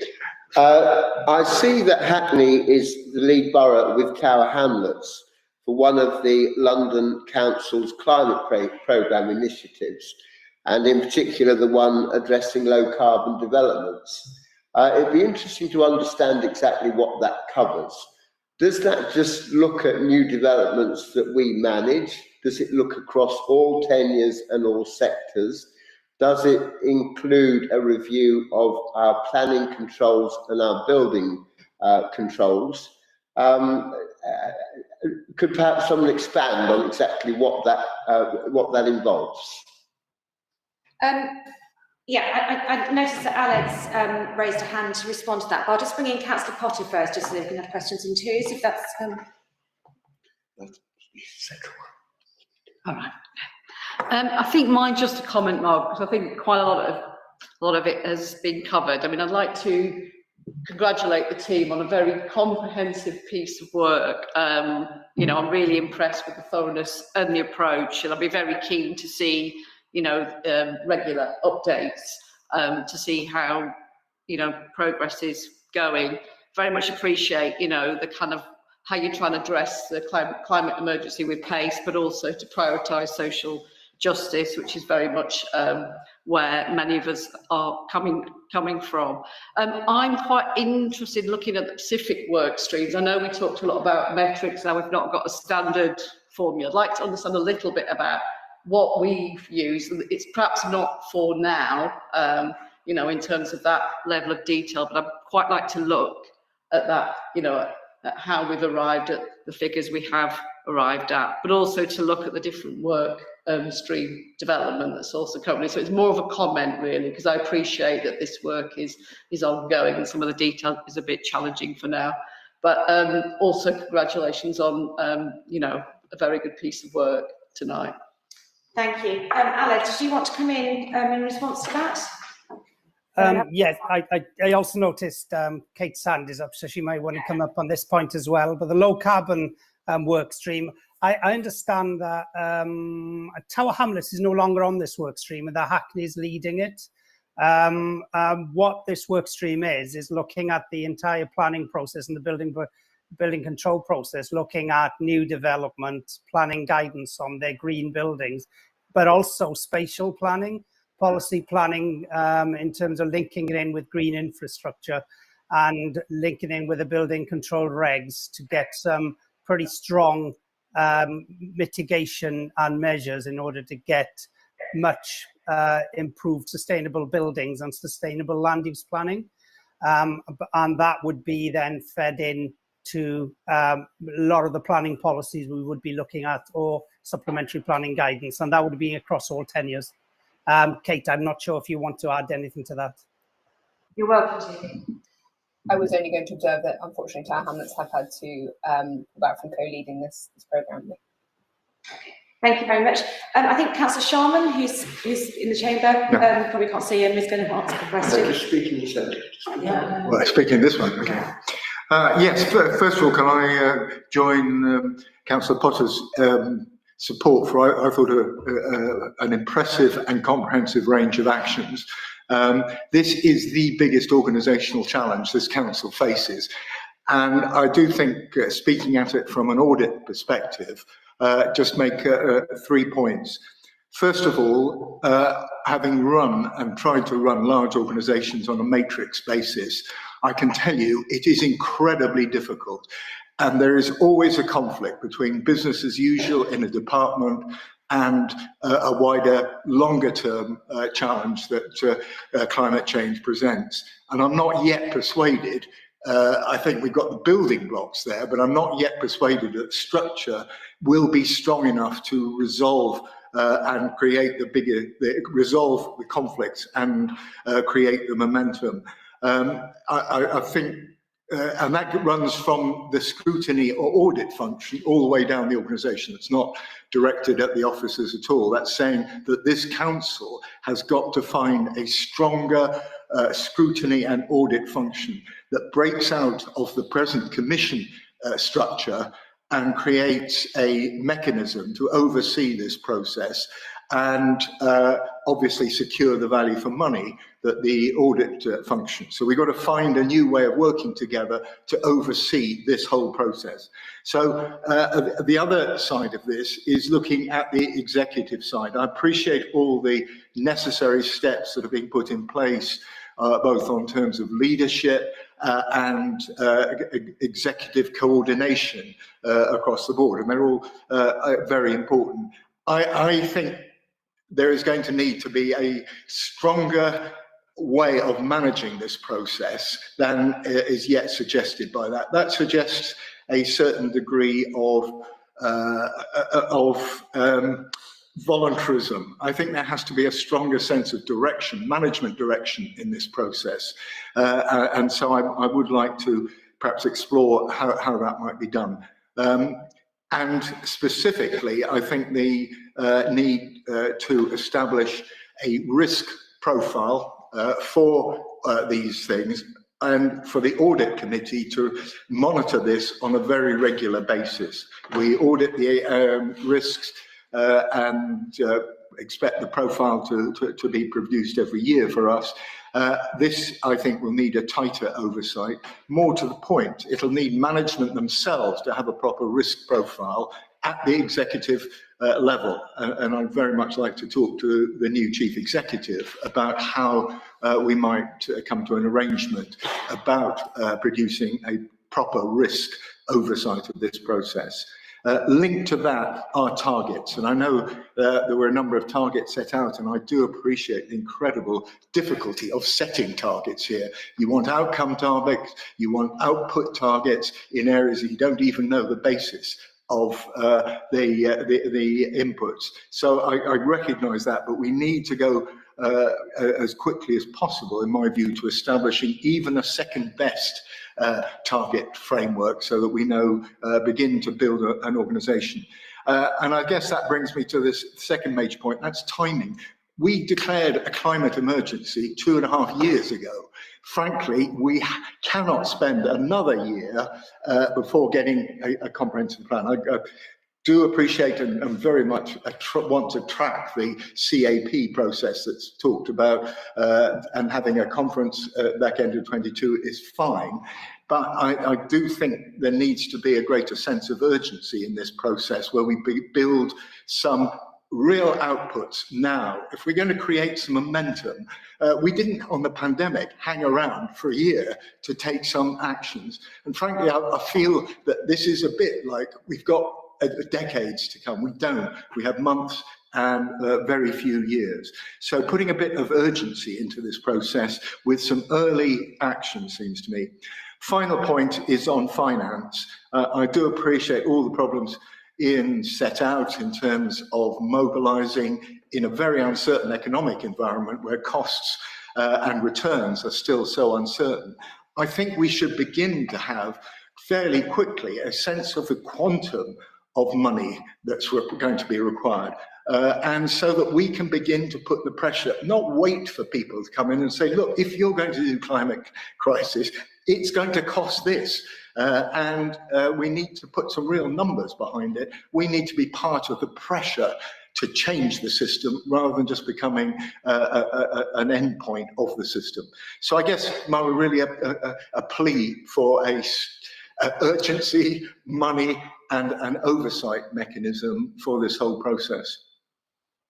Thanks very much, Councillor Shaw. And I think this is obviously, I mean, I think the meeting tonight is going to kick off a number of separate discussions. Though I would ask colleagues not to talk in too much detail in the chat and remember the guidelines that we were outlined at the beginning of the meeting. So I think there's going to be a number of different discussions, and I totally agree with you that it's very, very important that both the scrutiny processes and the audit processes are, you know, such a front and centre of that. I can see Councillor Coburn and Mark Carroll volunteering to respond to that, well, coming forward to respond to that. Councillor Coburn, do you want to go first? Sure. I mean, I'll be very brief before Mark comes in. I think I'll just sort of to say firstly, thanks for all of the positive comments. It's great to see, obviously, this recognition among sort of colleagues. I think I, broadly very much sort of agree and echo a lot of what's already been said. I think what's important to note is that, of course, like when we are, at the moment, obviously our target is 2040, and the next 10 years, 5 to 10 years, is extremely crucial for us to really crack and understand how we are going to reach that 2040. So there's going to be a whole period of that sort of that exploring adaptation phase. And of course, whether it's with governance or whether it's with, project delivery or whatever it is, of course, there's going to be a lot of learning for us over the next couple of years. And that's why it's incredibly important that we kind of start this work now. We're obviously doing a lot around sort of like, engagement with other boroughs. Both myself and the mayor was just actually in Athens, and we had the mayor of Athens coming to us and asking us, how do we do it in Hackney? He was very, very impressed with what we were doing in terms of our delivery around sort of in response to the climate crisis. So I think, Hackney's work is being recognised, not just obviously on a London-wide level, not just on a UK level, but we've got international examples now of where, people are looking to Hackney for how we're tackling the crisis. But what I would say to colleagues is obviously that's why I think it's important for us to work together. We're not going to have the answer for you, by tomorrow. We're not going to have the perfect model. That's the whole point is, we have to start somewhere and we have to start to explore things, but we're going to be absolutely ambitious from a leadership perspective. And that's why I think, I don't know what your structure looks like on a sort of like a committee or commission level. But I think, this conversation was obviously at the start, albeit, it's a very limited conversation in terms of time, but I guess I'll stop there, Chair. Mark, do you want to come in? I do. So it's obviously first day, so you wouldn't expect me to have very sophisticated answers. But I suppose I wanted to say, conversations before I started with the mayor, with Councillor Coburn, with Ian in particular, have picked up exactly those points. So I think there's absolutely about complexity and how do we get the whole organisation behind this and become quite focused on what we need different bits of the organisation to do, because it's easy to say the whole organisation, but actually we need different bits of the organisation to do quite different things. We need to do that. Ian already chairs a group which you've heard about. I'd agreed that my initial thoughts are that he'll carry on chairing that, but I'll attend it because I think it is important to provide some of that leadership. But he and I will go away and talk about that a bit more, and we'll develop something. So I'll come back to you a bit about the structures. I think this point about pace feels absolutely right. And of course, the challenge is for some of our communities, we're moving too fast. And for others, and for the issue, we're moving too slowly. So how we take people with us at pace and how we work out which issues and how we phase some of this activity, I think will be very important. Your points about accountability are well made. The one thing that I thought came through the earlier presentations that we haven't talked so much about, and again, Ian and I have been talking about, is around the role of what I would call anchor institutions, the larger institutions in Hackney. And I think about that for two reasons. One, about impact. So if we want to have a greater impact, then joining our activity, travel plans with Homerton, all those kinds of things will have much greater impact. But the second is that if we want the markets to move, if we want commercial approaches to some of this activity and some of these solutions, then actually scale really matters. So yes, REVs really matter, but if the police are putting in some as well, and the fire service are putting some in, and the Homertons are putting some in, and the academies are putting some in, then when you start to package that up into scale, you get a very different commercial proposition, and that draws different people in. So I think there's something about thinking about that, which is beyond our immediate control, which I think some of the presentations were trying to entice us into, and actually thinking about what's our leadership role in working with others. So I think there's, as you can hear, first day, lots of thoughts, no solutions, but we I think on the officer side, working with the executive, will absolutely want to drive this with real pace and energy. I've been really impressed. Can I just say, lastly, just been really impressed by the leadership politically and at officer level here coming in. It is very different, and I've said this to others, to the London Borough that I live in. It's different to the London boroughs that I travel through. So I think there is a real seriousness about this, but we haven't cracked it. Thanks very much. I'm now going to, we could obviously go on all night about this, and I think this is only really the start of this, which is, in some ways it's a start of a conversation between the scrutiny and the officers in relation to this most crucial challenge of our time. But I'm now going to draw this item to a close, and thank you very, very much for all the contributions. I think this is something we're going to go on thinking and discussing. Thanks very much, Mark, also about your point about partners, which I think was an important point well made that hadn't been brought out earlier. I think as I'm afraid the meeting is going to go on past 9 o'clock, we're now going to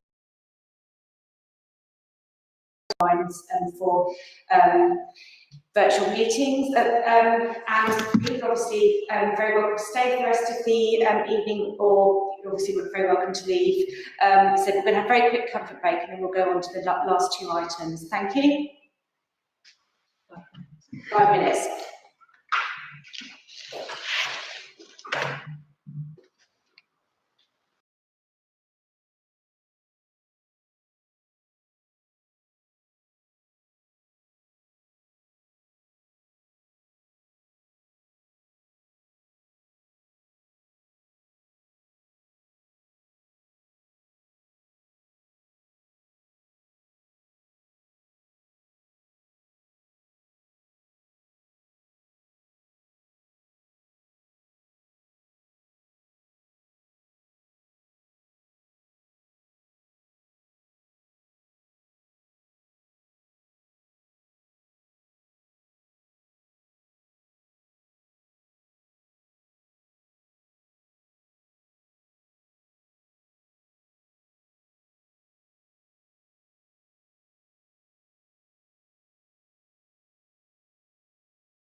Yeah.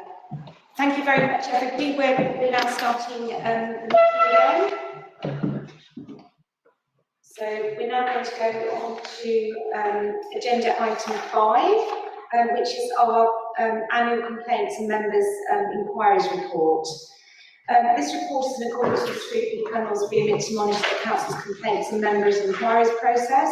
Contained in the agenda pack is the annual report of the service for 2020-21. It provides analysis of the volume of complaints received and performance of the service and progress being made with improvement work and quality assessment and complaints the inquiries received in order to ensure that there is learning from the service and that learning is being adequately shared. I'd like to welcome to the meeting and discussion Bruce DeVile, Head of Business Intelligence, Elections and Member Services, who's present in the committee room.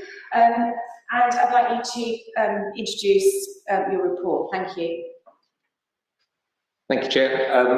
I'll give a brief introduction. It's obviously quite a detailed report in terms of lots of data, so I won't attempt to cover all of that, but obviously happy to take questions now or at a later date from anyone.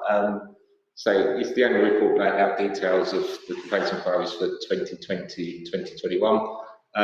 Headlines on that are sort of complaints rose slightly up about 7% in the year, but they're still below the 3 previous years. Members' inquiries were up around about 10% in that period. Numbers of complaints sort of increased going to stage 2 as a percentage over that time, and that's still an increasing trend. But the number of stage 2s that went onto the Ombudsman reduced from 34% down to 22%, so less percentage-wise, less we're getting through to the Ombudsman, so we're resolving more sort of here in-house. There's been an increase in the length of time we're taking to answer residents' complaints. Primarily, that is the effect of the cyber attack and the after effects of that. And it's the same for members' inquiries. In a number of services, there's still a lack of information available in detail and granular to answer some of those inquiries and complaints. In previous sort of years, members have asked about, obviously, as an organisation, are we learning from sort of caseworker complaints? And there's a number of sort of case studies within the report just to demonstrate some of those areas, just to say yes, we are in some of those areas. During the year, we've also introduced a new casework system, which also offers us a lot more granular sort of data on complaints and those root causes, which is obviously useful for managers and giving us greater insight into what's behind people's upset, and some of that information is contained in those appendices, so sort of from page 8 onwards of breakdowns. So that's sort of a brief intro, but obviously happy to take questions. Thank you very much, Bruce. I mean, obviously, it's been a very unusual. Well, it's been an incredibly unusual period that you're sort of reporting over with the pandemic and also with the cyber attack. So, excuse me. So, in terms of the, I mean, that doesn't seem to have had an extremely sort of significant. I mean, the figures have sort of adjusted slightly. It doesn't seem to have had a sort of a sort of overwhelming influence on the sort of the figures from your service.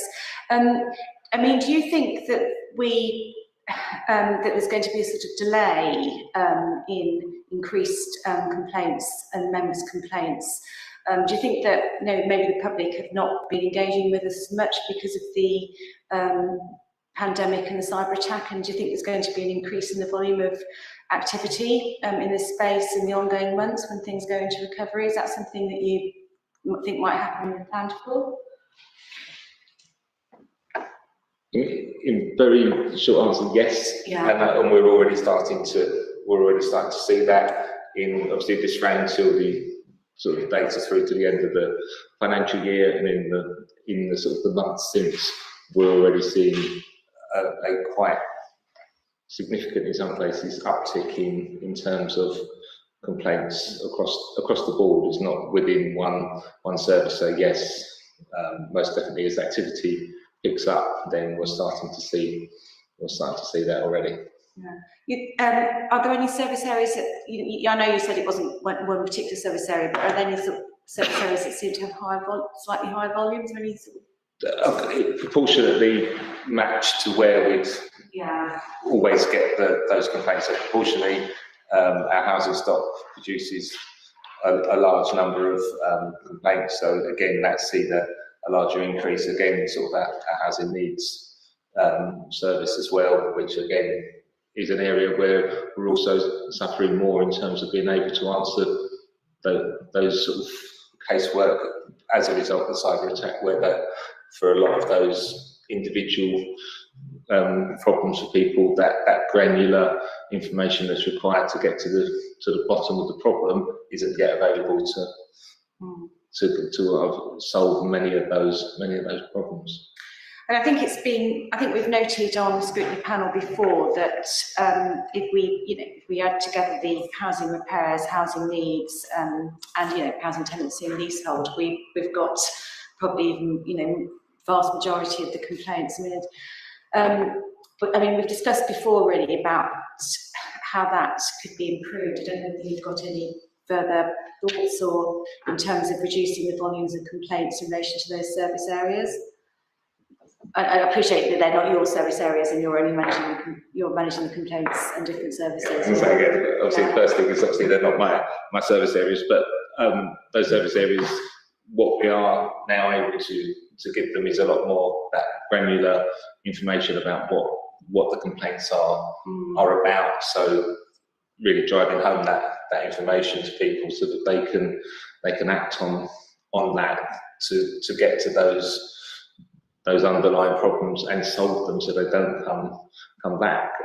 Obviously in housing repairs, a large number are often individual cases, but we can start to look, obviously, are there blocks, are there certain types of, I don't know, boilers or whatever the issue might be that are driving those things. But that information is now there, which in that granular information hasn't been there before to really get behind what's causing that. Okay, I can see that Steve Waddington's raised a hand. Margaret? Yeah, and again, sorry. Do you want to come in on that, Steve? Yes, Chair, if you don't mind, I suppose just given the discussion around housing, for those that I've not met yet, I'm the new Strategic Director for Housing Services. So slightly longer than Mark as our new Chief Exec. I'm 10 weeks in. I think one of the things for housing repairs complaints, it is always the service that residents value the most, and it is always the service that residents complain about the most because it's where we have the greatest interaction. So it's not unusual to be doing upwards of 90 to 100,000 repairs a year on average when you're building your gas service in as well. So we have to place it in that context. I think the key that I've noticed in the first 10 weeks, and I think this is across housing, and it's no different to my experiences in other organisations, it's about communication. It's about letting our residents and tenants know when we can do something and when we can't do something. And if we can't do it, explaining them why. Because if there's a gap and we're not sure, they assume nothing's happening, when quite often things are happening in the background. So as part of the development of the works following the cyber attack, it is, as well as developing a system that enables us to operate, the development of the mobile solution will also create much better options for communication with residents that will give them the confidence that that we're getting it right and getting it right more than we have done in the past. I just wanted to pick that up, given that I was here and there's a lot of discussion about repairs. Thank you very much. I think I can see Councillor Sell and then Councillor Potter. Well, welcome to your new role. The first time we've seen you. It seems to me that actually making a complaint is virtually the standard way of getting a long-standing repair prioritised. And so rather than having to make a complaint, I mean, I tell local residents that's the best way to get the job done quickly. The thing to do is to make sure the work is properly assessed in the first instance, and then it is delivered within the timescales set out in our contract. And most of the time, that isn't happening. So if that was done, we would see a significant reduction in housing complaints. That isn't actually my main issue. I mean, I'm slightly surprised to see that the number of members' inquiries has increased, because I certainly remember being told this last year after the cyber attack that in fact we should only put really urgent stuff through because the council couldn't handle it. And in fact, I've been making more direct contact with officers as a result, instead of going through members' inquiries. So I think it's in our interest and everybody's interest to know where we are now. You know, can we rely on members' inquiries going through quickly and our officers being able to answer any questions we raise with them? Did you want to ask a question, Councillor Potter, and then we'll okay. Thank you, Chair. Steve, thank you for your feedback on the number of cases, and also Bruce as well in terms of your report. Steve, you raised communication with residents as being key, which I know the council always tries to work on and improve.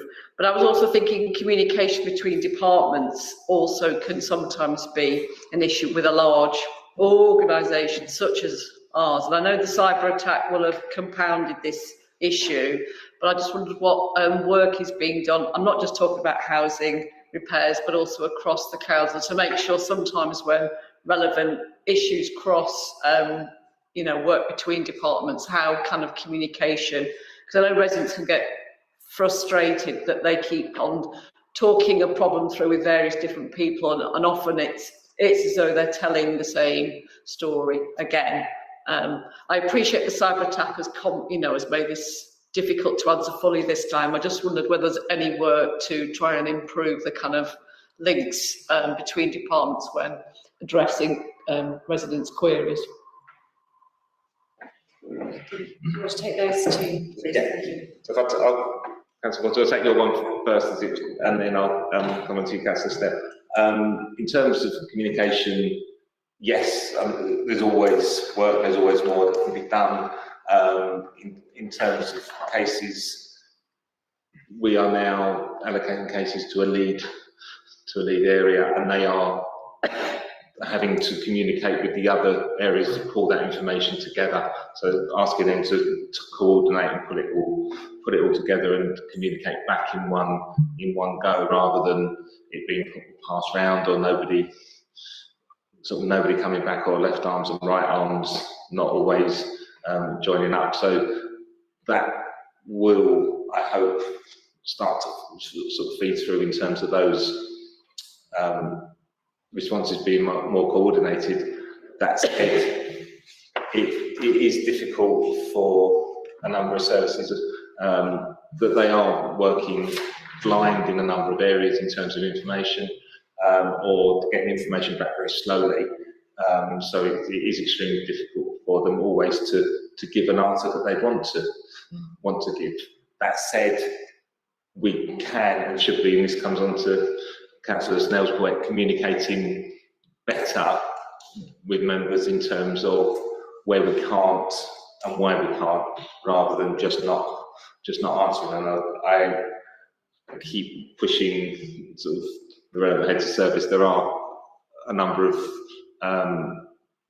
inquiries still sitting in the system for members that have been answered. We keep pushing at them to get answers to those, even if that is we can't answer at the moment, but we envisage we'll be able to answer at this point, and this is what we know at the moment, rather than just not answering. So I would encourage the councillors to know, yes, to push stuff through, we need to get back to answering what we can, or saying where we can't, why we can't, and when we may be able to, rather than just not answering. Thank you.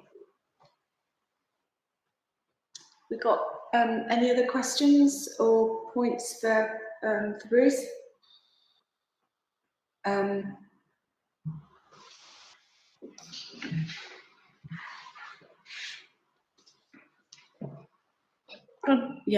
Yeah, but no, I had, you go, then I'll have the final one. I'm sorry, I apologise, I haven't read the very comprehensive report that you've done, Bruce, and I will go back and look at the detail and get back to you on any questions, so I must hold my hand up there.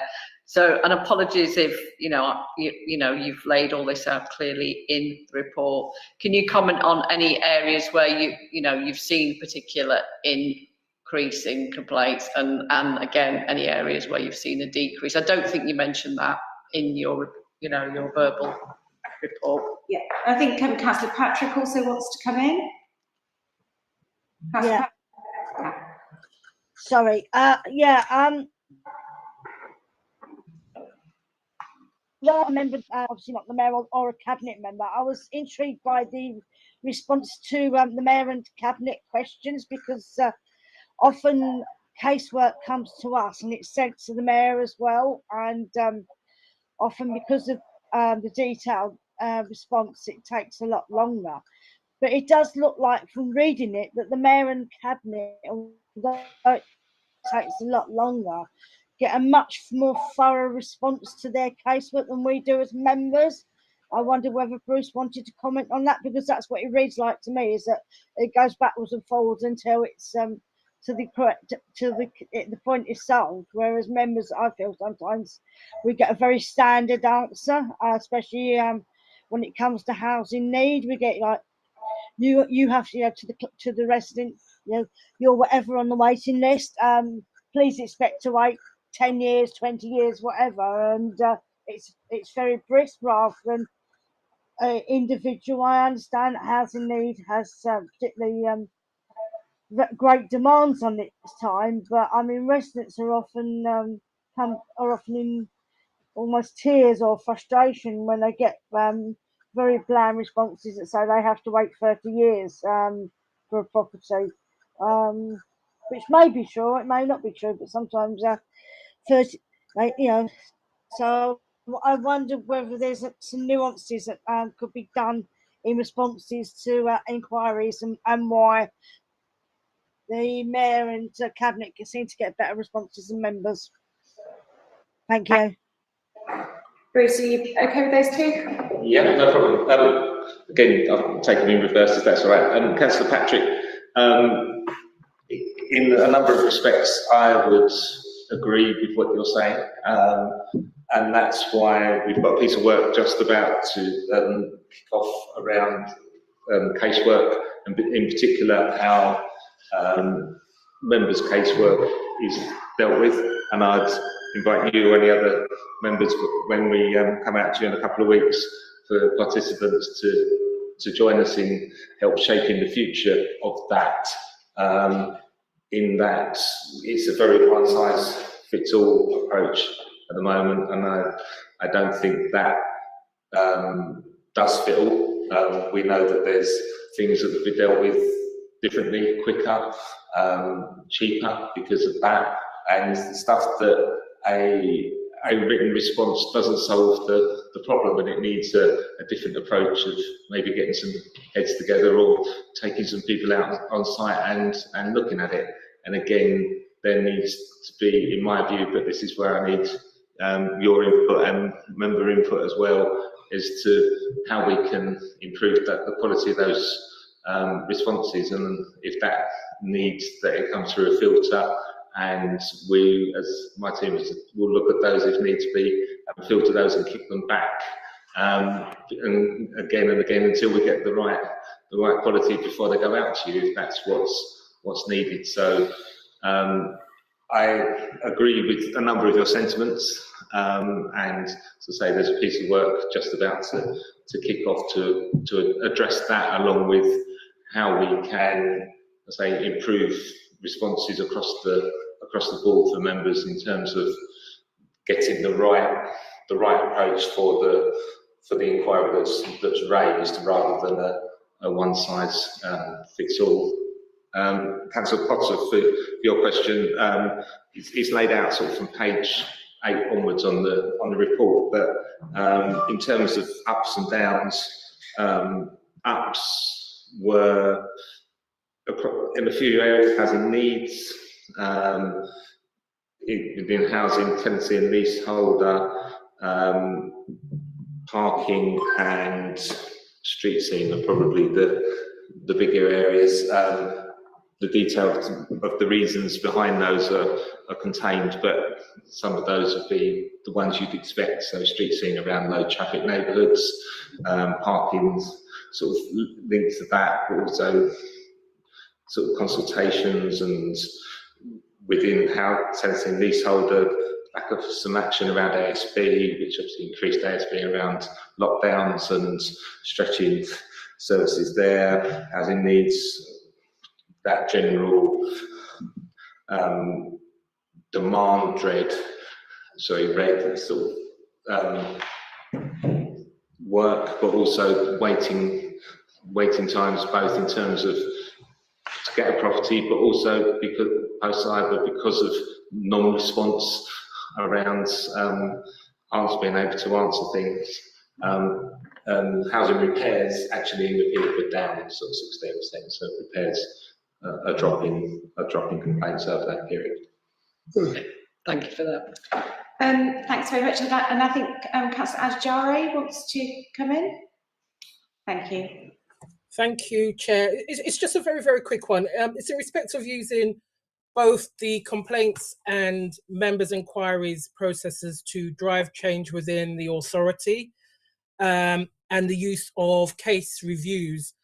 I'd just like to know how deeply embedded that is in the processes which we enact, and also the impact in respect of officer time, and whether we can accommodate the kind of changes which are sometimes needed to ensure that some of the situations which arise never arise again. And I say this having been copied into an ongoing issue for over a year, which causes me a great deal of despair, just observing and trying to kind of advocate for the resident, let alone her own kind of personal experiences and the impact it has on her. So my anticipation is that in a case of that nature, there is a high level of learning that would be undertaken or needs to be undertaken, which would also involve kind of changes in approach. But again, how prepared are we as an authority to undertake the kind of changes which may be necessary?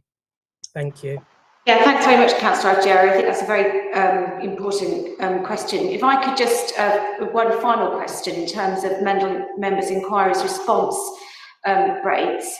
I mean, they've obviously come down a little bit, which is great this year, but I mean, they're still, you know, for more than 5 years now, considerably over the 10 days that, you know, that we're told to expect.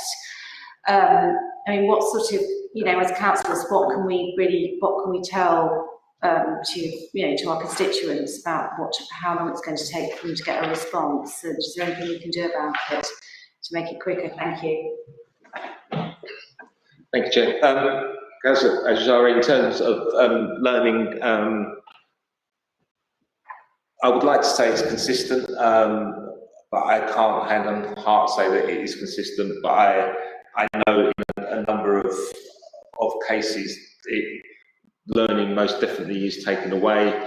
I can say that for the cases that come through at stage 2 and the ombudsman that are taken on by my team for sort of detailed investigation, they most certainly are, because we get deeply involved in those with some very detailed recommendations to sort of the management teams that are involved in those, and ensure that those are followed through, both in terms of remedy for the resident involved, but also in terms of any changes to policy or working practices to try and prevent sort of repeats of that.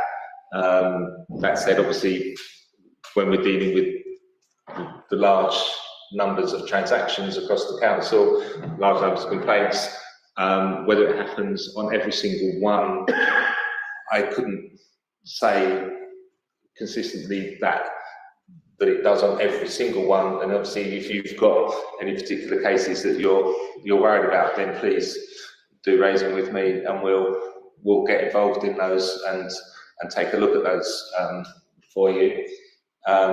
Chair, in terms of members' inquiries, response rates, I think as the current system carries on, I think you will probably see a worsening before an improvement, because I think there's a lot of caught up ones there that are still sitting in there for a number of weeks and some for months, where they've not been able to be answered because of that information around the or lack of information around cyber attacks. As those are released out, you're going to see some high numbers come through, which will push that average sort of response rate up. But again, just refer back to my previous answer to Councillor Patrick in terms of the change of approach that we want to look at, and we want to look at getting the right approach for you, so that you can get speedy answers where it's a quick thing. Some things just need a yes, no, or an answer quickly that can be done in an informal way, or an email or a telephone call. But then where the cases need that more detailed review, that's done in the appropriate way,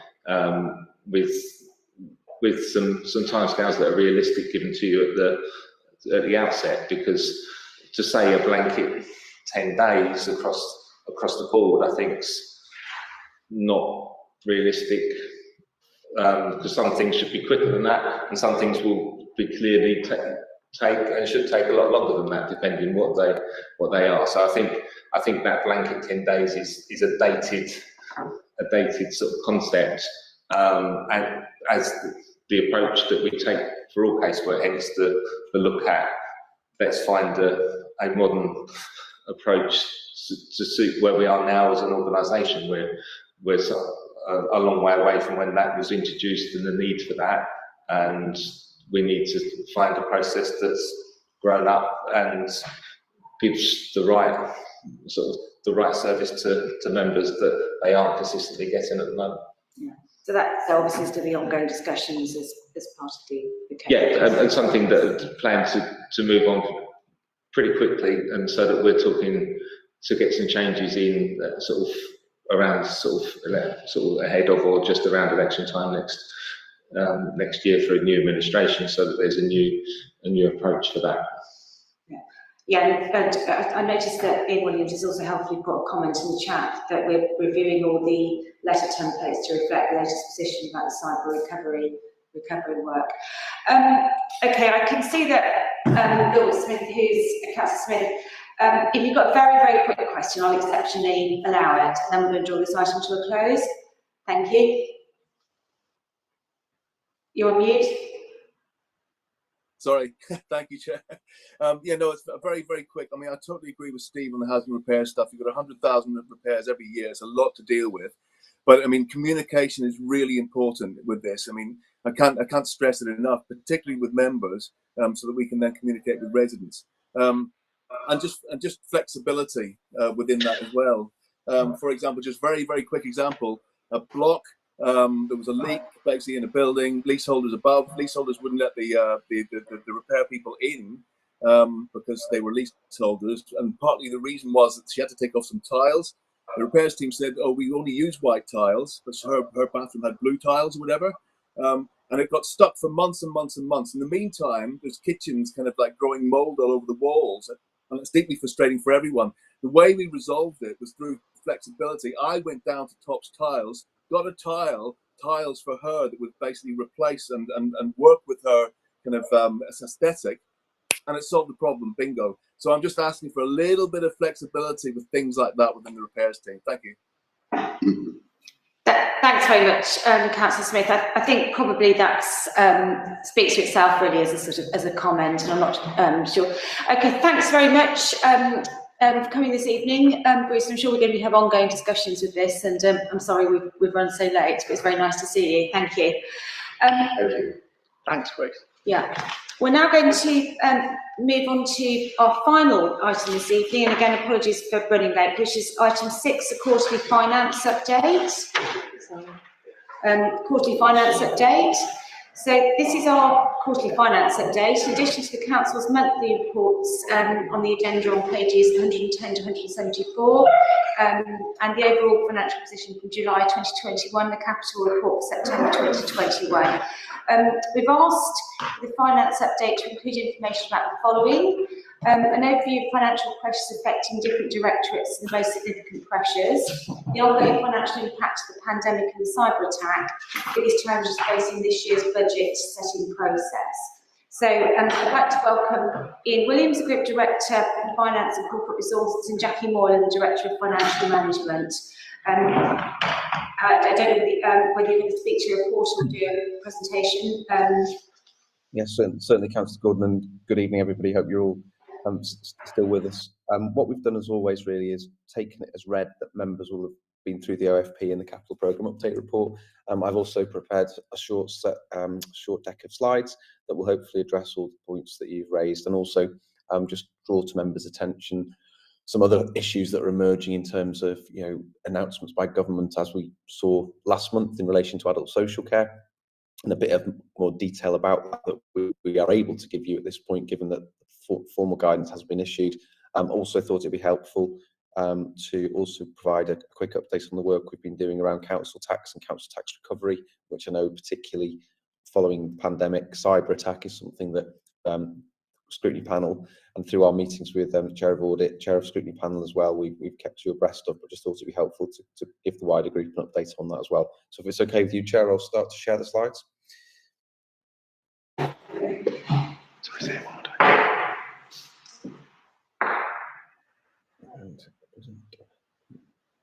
Cool. Okay. So yeah, we're going to quick update on where we are with the 2021 and 22 budget for the General Fund Housing Revenue Account. Some of the measures we've brought in to make sure that forecast position for 21-22 doesn't get any worse. So last month I agreed with the corporate management team to bring in some expenditure control measures just to tighten down on what I call non-essential spend.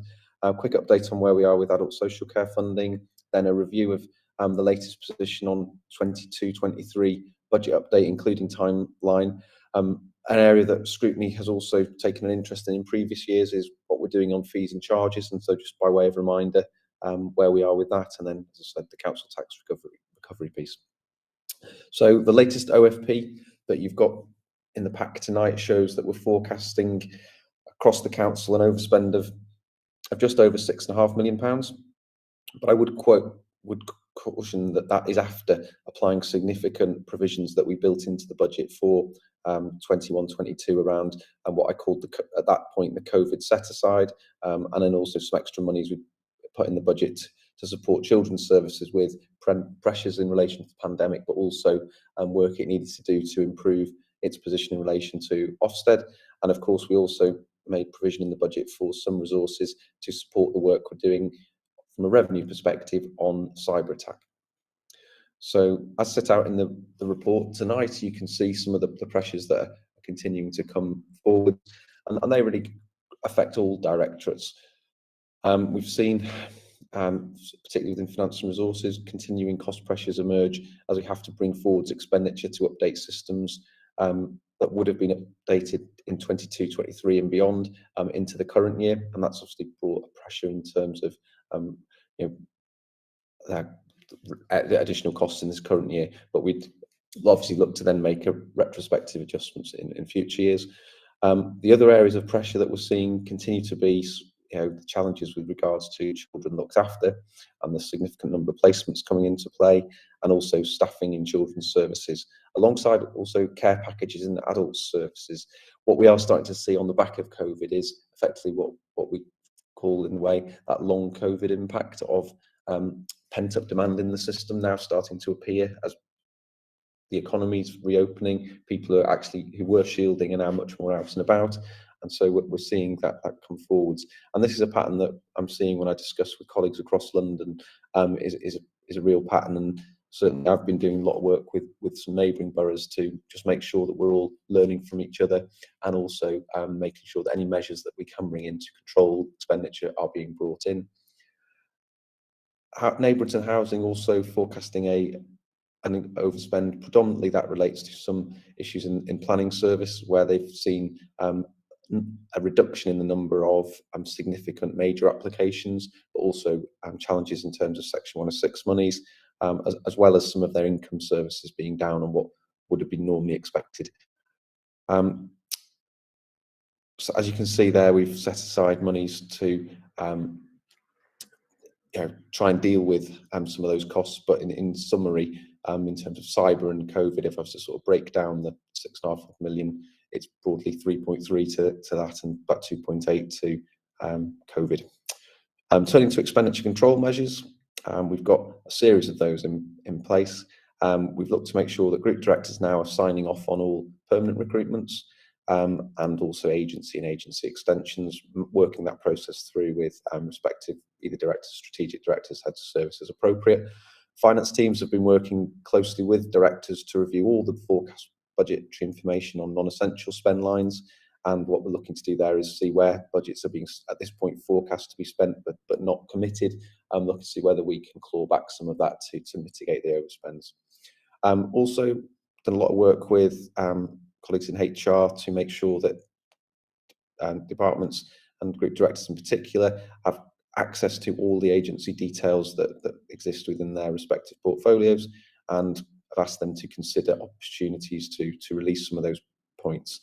An area where at times, and there are always exceptions to this, we have seen a number of agency workers work more than the sort of standard 36 hours per week. And so again, what I've asked them to do there is minimise the existence of people being paid for more than 36 hours a week, but also ensuring that people who are agency also take the leave that effectively is built into the ongoing day rate. And then finally, no surprises with this one really, where there's opportunities to delay or phase differently capital expenditure, particularly where it's funded from a revenue contribution. We've also been looking at that, and the finance team has just been working way through the parts of the capital programme. I'd expect to feedback on the outcome of this work in the paper that goes to now the November cabinet meeting. So we're just in the process of working through the end of September monitoring information. HRA position, very similar to really what we've reported in previous meetings. For the HRA, we were identifying whilst we're forecasting a break-even position, as we have to on the HRA, there is within that an impact from the pandemic, and that's around £3.9 million, and it's predominantly broken down into three core categories: loss of income, loss of repairs done by the DLO, and also some income challenges on the non-dwelling rental income side, where we've got some commercial properties. Looking to manage that by reducing the RCCO, but obviously that's only a short-term measure, because obviously that work will ultimately need to be done. It's been facilitated partly with the delays that we've had in getting their maintenance contracts all finalised. So some budget risks exist in this space. Rent collection, obviously we've talked about the impact of capital delivery, and this group will be aware of the ongoing issue that's affecting all London boroughs in relation to Thames Water and the agency arrangement that's been in place for many years. Quick update then on the capital programme report. That report reflects the updated budget for the current year of just shy of £200 million, and principally that encompasses a range of investment across all service areas, with £46 million being on housing stock, around 17 million on our schools estate, and in particular the ongoing life cycle works on our Building Schools for the Future estate, around £14 million on leisure and green spaces, 15 million on street scene, and about 32 million on estate regeneration and the housing supply programme. Some of the highlights that were in our September report to Cabinet were significant investment in the tree planting work, which has already been extensively rolled out, as well as significant investment to facilitate the insourcing of our fleet maintenance service. And finally, some investment in those community assets, including Stoke Newton Library and Clissold Park. So very quickly on the adult social care funding announcements, obviously a lot of noise in the press and on the television around this. Key elements of it were increases in the national insurance contribution rate for both the employer, which would be Hackney Council, and obviously employees. I think it's worth bearing in mind that 1.25% at one level doesn't sound much, but when you consider it's nearly a 10% rise in the actual employer or employee contribution rate, because the rates are around about 11% on average now, it brings it a bit more into context. And so for an organisation like Hackney, if you just take the general fund, you'd be seeing employee national insurance contribution rates of around about £3 million. Now, what we have been told in the guidance is that in theory, and I say that with a smile, that we'll be compensated for any additional costs that we incur. I think, and certainly from the discussions I've been having with officials about mechanisms for doing that, I don't think it's as clear-cut or as straightforward as maybe had been envisaged by the officials when they put together the sort of overall costings for this. In particular, we actually commission an awful lot of employee-based services, either from the voluntary sector, from other partners, who equally will be seeing increases in their costs. So how fully are we going to be compensated for that? Hackney, as you know, has a very big in-house workforce. So you could sort of see a scenario where, as an example, our waste fleet would be, the costs there have the potential to be easily identified and recovered, but how would you ensure equity, say a council that has things outsourced, like say Camden where they have Viola? So I just don't think that the fine detail of that's been fully thought through. But on a positive note, the officials at Ministry and at the Treasury are engaging with local authorities to see how we can support them with a mechanism to do that. The detail on the plan for adult social care, though, is lacking. I'm sure Councillor Kennedy and Helen would endorse this, and it does focus almost exclusively on funding mechanisms and personal financial protections. Now, I heard a hand, I think, go up, so I'll happily to pause for a question there, if that's okay, Chair. Yes, thank you, Ian. I'll just quickly bring in Councillor Patrick if you've got a question on this part of it. My question is on the housing revenue account. I've noticed that through my work on the TMO that several residents have paid nothing towards their rent for several months and have got arrears of several £1,000s. Yeah. And I just wondered whether this isn't them paying, or whether this is down to the cyber attack and housing benefits not being paid. I don't know whether you can give me an answer, Ian. Yes, certainly. So on housing benefits, we were very quick at the outset of the cyber attack to make sure that effectively what we did was rerun the previous month's payment runs.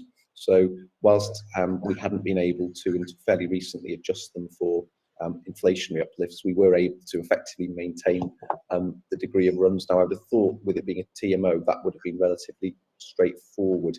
I am aware of some instances of people who do actually who pay their rent through, whether they pay by cash, whether they pay by direct debit, who on the outbreak of pandemic and cyber attack and our us not having the powers to either pursue people to the extent we've done before when the eviction ban was in place, actually just stop paying.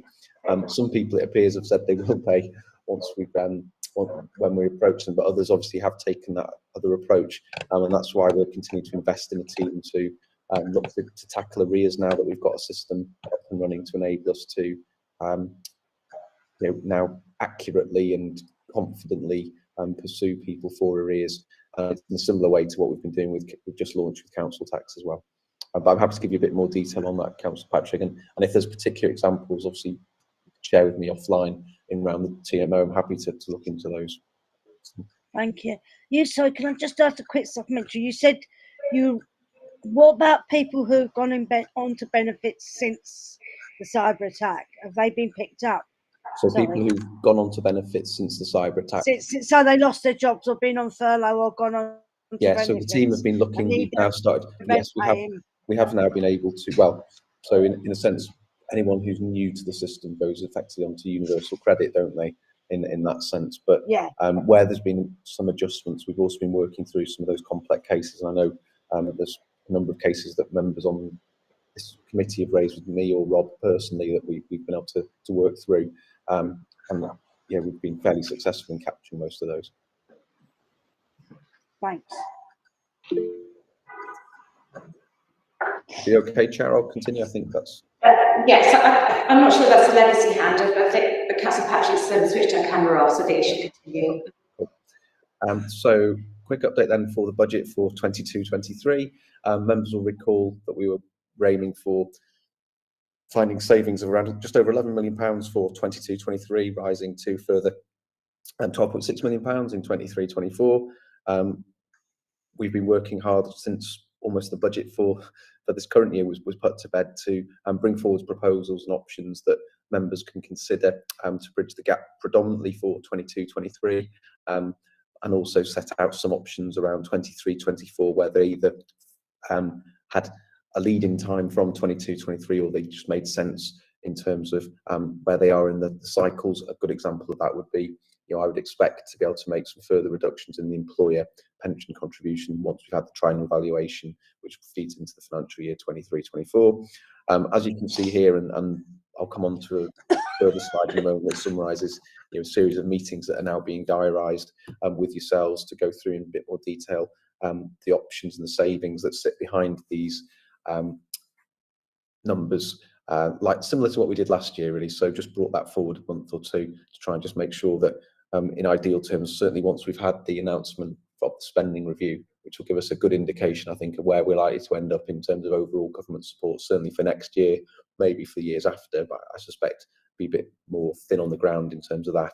But we can hopefully try and get the budget for 22-23 put to bed as early as we can before the Christmas break, so that we can focus on the more picture and horizon. We'll just remind members, of course, that we've only assumed the current statutory maximum council tax increase at this point, which is the 1.99%. And obviously the papers this morning were all full of speculation that the adult social care precept will continue in some shape or form into next year, as well as possibly having some further flexibilities to it. You can see there a bit more detail in that. Turning to timings, the plan is to do a series of what we've called, again, those scrutiny sessions. So the first would be a session with yourselves on 25th of October to go through sort of 3 of the Directorate savings proposals. We then have further information coming out of the spending review. 10th of November, we're diarised to do big spending areas of children's and education, adults and health and integration. And the aim there would be then to take all the savings through in the OFP to the December Cabinet meeting and put the budget to bed, ideally before Christmas, and we can start work on the budget report and all the substance that goes with it, that tells the story of where the council's spending its £1 billion plus, as opposed to the tweaks it's making to the 10 or 11 million pounds of savings, as well as agreeing the council tax. Very quickly on the housing revenue count, continued in parallel to work on that, made good progress in relation to this. I think we're there or thereabouts with identifying savings proposals for next year. The one thing I would draw people's attention to in this space just very quickly is, of course, members on this panel probably don't need reminding of it, but the housing rent calculation based upon the CPI figure from September. So we get told that in around about middle of October, and the deal, for want of a better word, or the policy that government have outlined is CPI plus 1%. So I just emphasise to members that, of course, in August, where the CPI figure was announced, it was 3.1%. So if that was to be replicated, all indications are it will be, if not higher, then CPI plus the 1% would be a potential rent increase should members choose to go with it, of over 4%. And then just summarise there some further budget risks and pressures. Actually, these are ones that straddle in many ways across the general fund, housing and into the schools budgets, particularly one that I'm spending a lot of time focusing on at the moment with teams, is around just being clear on any inflationary pressures that are coming out, be it in our supply chains, in our utility costs and other areas. We're seeing some quite sharp tender increases coming back on some building projects. And the plan there would be to take the HR budget through Cabinet for its approval at the January meeting. Fees and charges review, very quickly. Good progress we've made on pulling all those together and the meaty schedule that is fees and charges. We're looking to make sure we continue to apply those principles that were endorsed by the Task and Finish group that Councillor Lynch led in 2019. And again, we're just looking to get all the paperwork finalised for that. Some of them we can't set until near December. And then quickly on to council tax recovery. We've recreated the piece now from July 2020 to 2020 in the council tax system, and that work is now concluded. All the financial transactions have all been loaded into council's tax system and are now being worked through. We've issued bills for 21-22 that we weren't able to issue as part of annual billing, and a lot of wraparound comms and support's gone in to make sure residents who are being served with bills are supported in being able to make payments over a phased period where they're able to pay more quickly. And so that's all been progressing very thoroughly, and great piece of work by the team. So yeah, support to residents, as you can see there, has been extensive. We've beefed up capacity and customer services to assist with this, and we'll look to work through that as quickly as we can. And we're also engaging closely with various local support advice agencies as well, to make sure that we are assisting residents as much as we can in understanding what it is we're doing. Finally, next steps. The full reconciliation system is being undertaken, and we're also having to do some, as you'd expect, due diligence, housekeeping, and all the various other mechanisms that need to be brought through for council tax to recover. And then once the transfer of online forms has been completed, work will commence then on making sure we've cleared off all the final backlogs of contact in a controlled manner, and where possible, making sure residents receive the one bill reflecting all the changes that they've been advised of. So that's a very quick canter through. Conscious of the time, Chair. Happy to take any questions. Thanks very much, Ian. That's really, really helpful. And obviously, as you've indicated throughout your presentation, it's an ongoing conversation really with Scrutiny Panel, and we've got going to have a number of different opportunities to feed into the budgeting process over the next few weeks. I mean, obviously, in relation to the financial pressures, I mean, we, the earlier part of our discussion, you did touch on the sort of unknowns really in relation to the climate action plan, and that's obviously going to be something that's going to be, in terms of ongoing, it's going to have an impact on our ongoing budgets, and I think it would be good if on sort of an ongoing basis, if we had information in relation to the costings and finances in relation to climate action plan. I think Councillor Snell had a question as well. So, thank you, Chair, and thank you, Ian. I mean, your finance updates are always so wonderfully reassuring. I'm going to go slightly. I trust you totally. So I'm going to ask some questions off the side, which I think are of general interest to us and to anybody watching. The first is about the lease that you're handing over to Clarion for 999 years. I just wondered, do we have any control when we do something like that over subsequent subleases? Because obviously the length of leases and subleases and the ability of the owner then to charge ridiculous amounts of ground rent, it's amazing the way it varies between different places around Dalston, which I represent. And I wonder if we have the head lease, if we control the freehold, are we able to exercise any control? That's my number one question. The second one's even more off field, I'm afraid.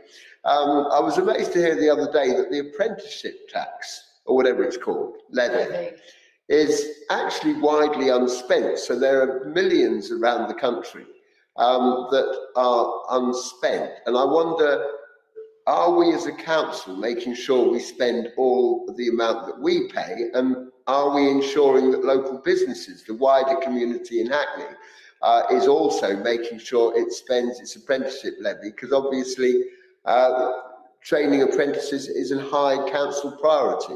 Sorry to catch you out, but I know you can deal with these questions, so thank you.